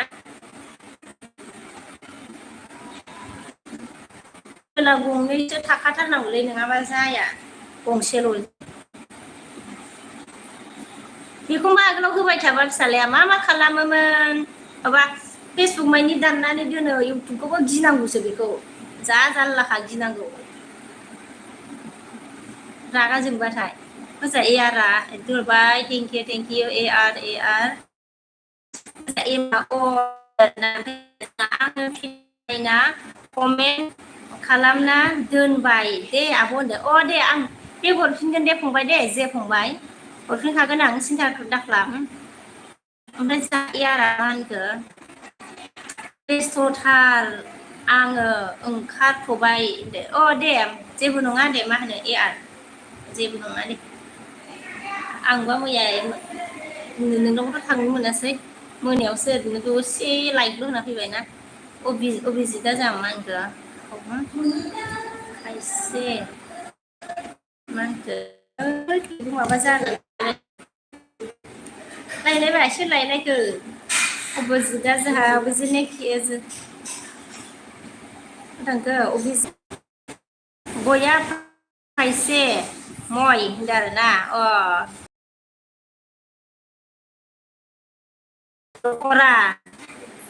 नखरा पुनम बया पाइसे मय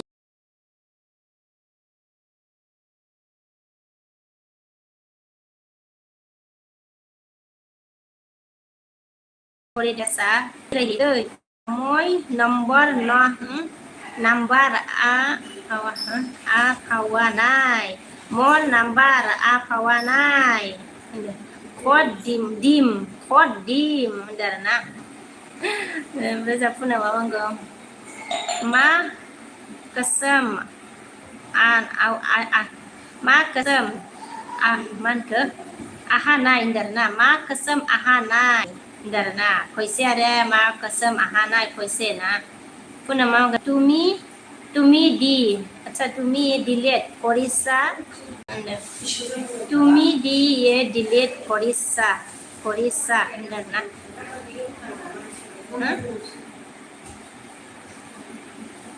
Krishna ebar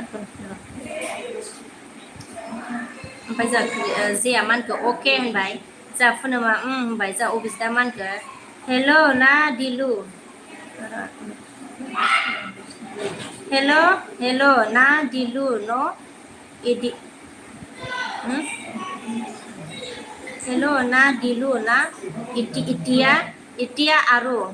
मिसा कटा नकरिबा न दिया नाइ बोली अच्छा Hol na dia dilu hol na dilu na itia aro misa kota nokoba no dia nai boli hoise acha momota sister thank you like dong again de oh thank you de momota sister ओमफ्राय जोहा गोजोननाय थाबाय दे like होनायनि थाखाय sister ओमफ्राय जोहा पुनमआ नाइ फावा मर बय क्या बोला कसम बॉयफ्रेंड की कसम अच्छा जी नाइ पावा बॉयफ्रेंड की कसम लयसे माने बारे बॉयफ्रेंड की कसम ल ओमफ्राय जा मानखो बालन्दाया बाजै नोंनि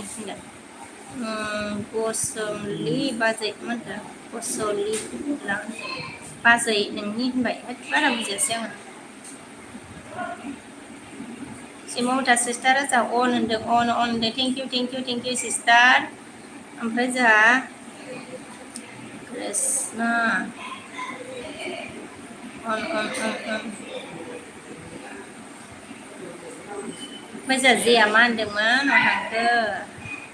जेया मा होनगोन दे आब' आङो थांथ'नोसै दे आब' दसे उन्दुनो लांनिसै दे आब' दे जे फंबाय दे आंबो दोनखासिगोन फंबाय दे जागोन दे दसे उन्दुदो अबिजितआ जोहा तुमार बयफ्रेन्ड आसे बुदिसे आरोना तुमार बयफ्रेन्ड आसे बुदिसे माने आच्छा बाजा जेया नेक्स्ट टाइम फैगोन आब' दे होनदों अ दे जागोन दे फंबाय जे बाजा ममता सिस्टारा अन होनदों आरो ना आंबो एकथा जाबाथाय दोननोसै आरो ना जा ममता सिस्टारा पुनम जा ओ आसे किय होनदों आरो ना आसे बले अभिजित आसे पुनमर जे सेने जेया जोंहा बाय बायदों आब' बाय ओमफ्राय जोंहा बालन्दा सिबाया मा होनखो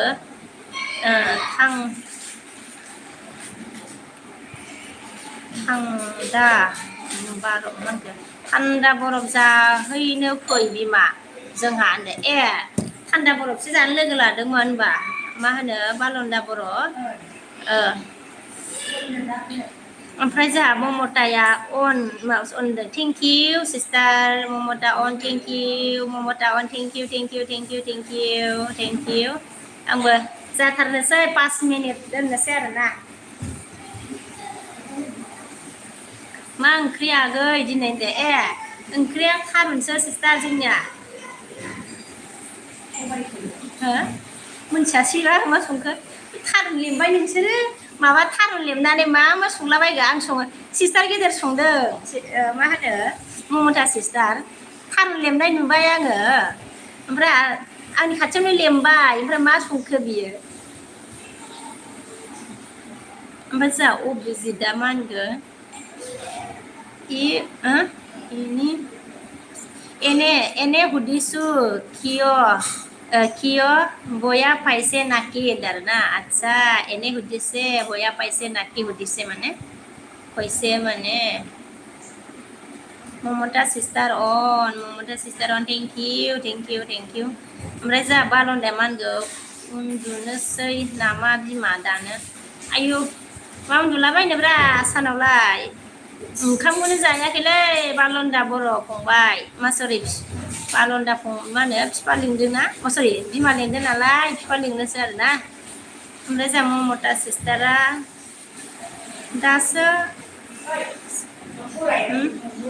दासो संगासिनो आंहा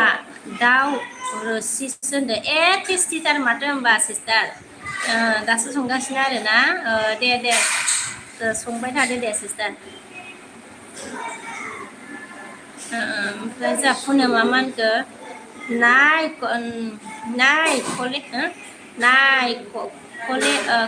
कले बया पावा नाय होनदों ना आदसा नाय बया पावा नाय होनदों सिस्टार अन ओमफ्राय जोंहा अभिजितआ कि खाले फाल फाले ओइ कि खाले फाल फाले ओइ होनदों आरो ना आदसा फाल फाले ओइ ओमफ्राय जोंहा ममता सिस्टार माखो सानदे किया जि सुदोंमोन होनदों आदसा सानदे खाय जि सुदोंमोन सानदेबाथाय जि सुनाया ओरैबायदि आरो खामानि जायो आरोना आरो दा मा डिउटि दंबावोसो ना नोंहाबो सिस्टार टाइमानो थोनो नागिरा बिदि अन दं दे सिस्टार दे अन थेंक इउ 2 मिनिटबानो दोननोसै आङो अन होनदों ओमफ्राय कटा खाले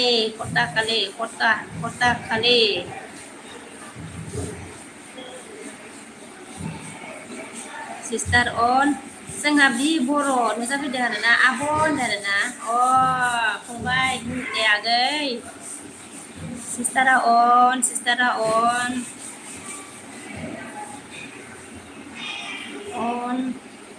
थेंक इउ सिस्टार जोंहा बिया मा होनदों फंबाया मा ओंख्रि जाखो आब' होनबाय ओंख्रिया थारुन लेमदोंमोन आगै ओमफ्राय माबासो संबायनोलै सबायसो संबायनो बिब'आ आंनि खाथियावनो लेमनानै जारलासो माबा थारुन लेमनायखौ दोनबायब्रा बियो होनबा ओमफ्राय जोंहा सिस्टारा अन होनदो आरोना आंहा थारुन खिथालागासिनो थारुन लेमबाय नालाय sister on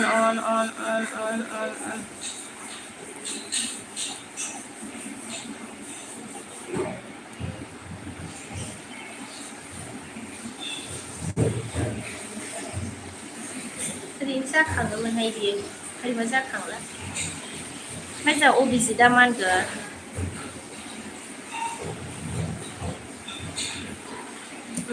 अभिजित ने क्या बोला देने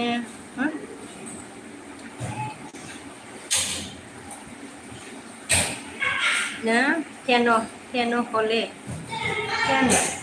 Tiano hole no nong dia aku lah Tiano hole no dia aku ya dia on thank you sister thank you Obizida nong nidila darana nong nidila kagere nong nidila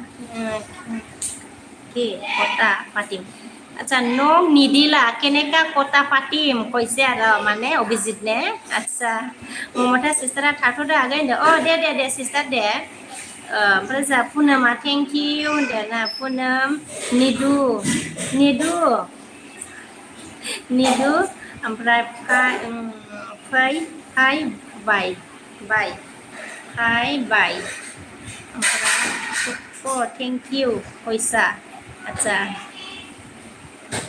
thank you पैसा ना कोई thank you पैसा blog okay Bro busy daman ke bye Nidia Zudin bye Nidia Zudin dar ना दे मा होनो ओबीजी thank you मुझे इतना मतलब सपोर्ट करने के लिए थैंक यू ओ पूनम जी थैंक यू वेरी मच मुझे लास्ट तक सपोर्ट करने के लिए दिल से थैंक यू और क्या बाय जावा नाकिन दे क्या बाय बावा सॉरी जावा नाकिन दे ना पूनम फंबाय ओमफ्राय अभिजीत और कौन है थैंक यू सबको दिल से मुझे सपोर्ट करने के लिए अभी रखती हो दे एलबी पूनम फंबाय दोननोसै दे ऑन दों थैंक यू ओमफ्राय अभिजीत अभी रखती हूँ मतलब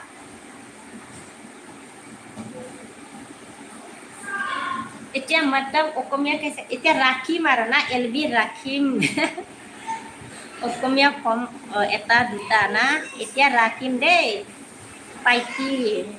अभिजीत নিশ্চয় তুমি নং ই নিদিয়া আকৌ মোৰ ফোন খং উঠাইছে বুলি কৈছে আচ্ছা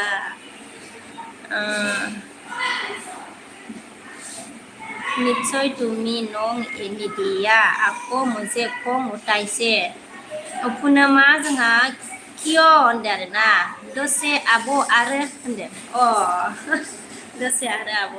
आच्छा देरता आच्छा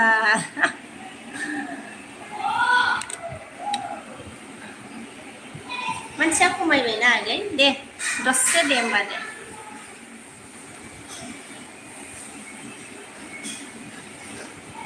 बाजा देरता लगे दे ओमफ्राय जा पुनमा अन होनदों आरो ना मा जाखो जादोंमोन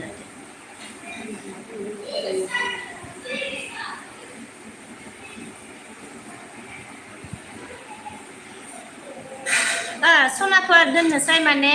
आङो फाजा एवनोसै ओंखाम जानोसै आरो ना आलु फाजा दै आयौ बायबाय दे पुनम फंबाय आगै ओमफ्राय मा होनो अभिजित होनदों ओमफ्राय किय होनबाय अभिजितआ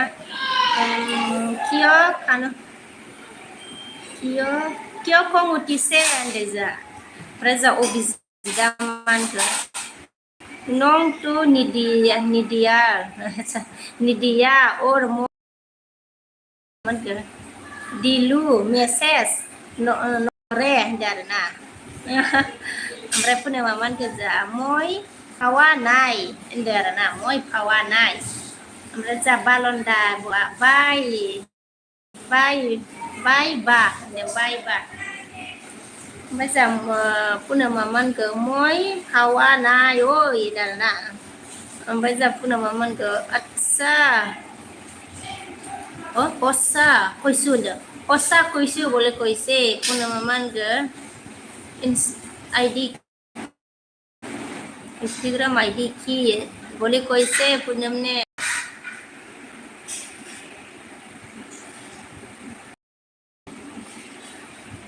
जल्दी बता दीजिए अभिजीत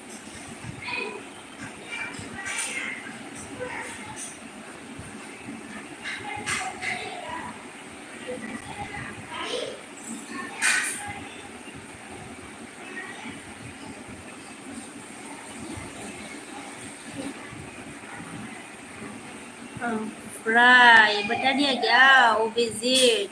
बोली कोरिया कोरिया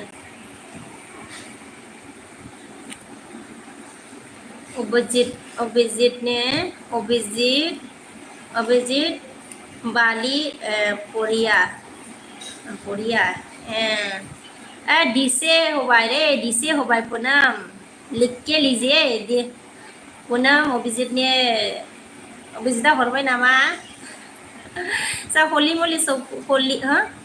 हल टिभि सो मा खबर होनदाना थे मा होनो खबरा मोजां आंनिया हल टिभि ओमफ्राय थेंक इउ गोजोननाय थाबाय दे आंनि एडमिसनाव फैनायनि थाखाय नोंनिया माबोरै ओमफ्राय जा पूनमआ होनदों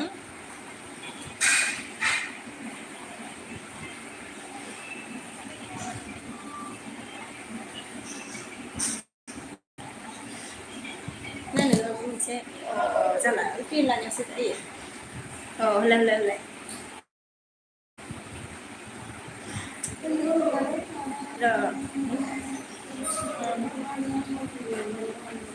मा होनदोंमोन माबाया कल टिभिया मैं कौन हूँ बोलो अच्छा बता नहीं आप कौन है कल टीवी कौन हो सकता है रे आप भी बताओ जल्दी बता के लीजिए अभी तो एलबी रखने वाली हो जल्दी बता के लीजिए कौन था पूर्णिमा सब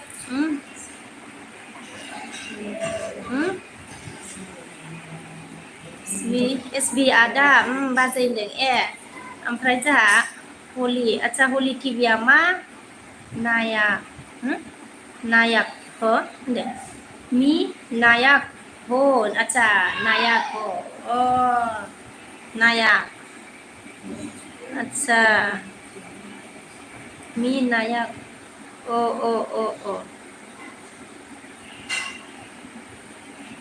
नायक ये आ गया ना नायक ओमफ्राय जा अबि लाइक करो नायक हलि हलक टीवी ना अच्छा अभिजीत मा अभिजीत ने क्या बोला रे दी दिसु साई लोबा नं व्हाट्सएप मेसेज खरा जदि खरा जदि ओमफ्राय जा पूनमआ आङो नङालै बाजै होनबाय आं नङालै बाजै होनदों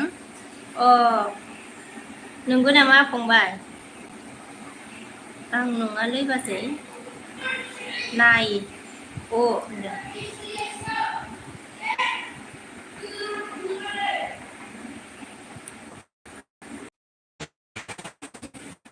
आब' फैनांलायबाय न'नियाव होनदों हो दामनियाव आब' फैनांलायबाय दामनियाव होनदों दामनि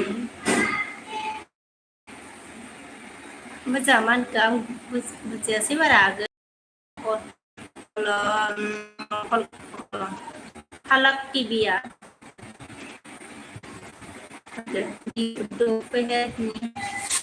जाबाय जायाखै आरोना खावानाय मतलब नहीं खाया है रोजे सफना आसा लाइदा आब' सना दे थेंक इउ रोजे सना ओमफ्राय जोंहा सुजता सुजता सफैनो हादों हाय होनदों आरोना हाय सुजता थेंक इउ आंनि दस्रा फैनायनि थाखाय गोजोननाय थाबाय दे ओमफ्राय जा अलकदा नेट स्ल' आदसा स्ल' जाबायना गोबाव जाबायना आं दोननोसै आरोना पुनमन मनिरामा दहाय 10आवनो फैदों जों फैदोंथ' आरोना आं दोननोसै दे सनाफोर नेटआबो स्ल' जाबायबा बाय बाय लानोसै दे बाय बाय लानोसै दे रजे अन पुनमआ हार्ट हरदों थेंक इउ आब' आङो लाइक होखादों होखाबाय नोङो आगै मनिरा ओमफ्राय बाजै होनदों पुनमआ ओमफ्राय जा इटिया स्पेलिं लिखि दिसु काल के साइलवा होनदों इटिया स्पेलिं लिख के दिसु फाल के साइलवा कैसे अभिजित ने ओमफ्राय जा मनिरामा बाय बाय होनदों दे बाय बाय दे गासिखौबो सबको बाय बाय करो सब बाय बाय करो ओमफ्राय जा हलकट सरि हलकट टिभि 5G आंखौ फैगोन दे बाजै आंखौ फैगोन दे होनदों बुजियासैलै हलक टिभि रजिया मानगो अके बाय बाय सना हारकरदों थेंक इउ मनिराम दामनि दाहाय दमनि दाहाय आदसा प्राइमार श'आव दङ जों होनदों दामानि होनदों ना दामानि मनियाव ओमफ्राय जोंहा रजिया मानगो आंनि मनिराम बाय आगै मनिराम बाय होनबाय जोंहा माबायाबो मा होनमोनलायो रजेयाबो जोंहा मनिरामाबो बाय आब' रजे पुनम बाय बाय बाय सबको बाय बाय बाय बाय सबको बाय बाय थैंक यू मुझे सपोर्ट करने के लिए दिल से सबको थैंक यू सबको बाय बाय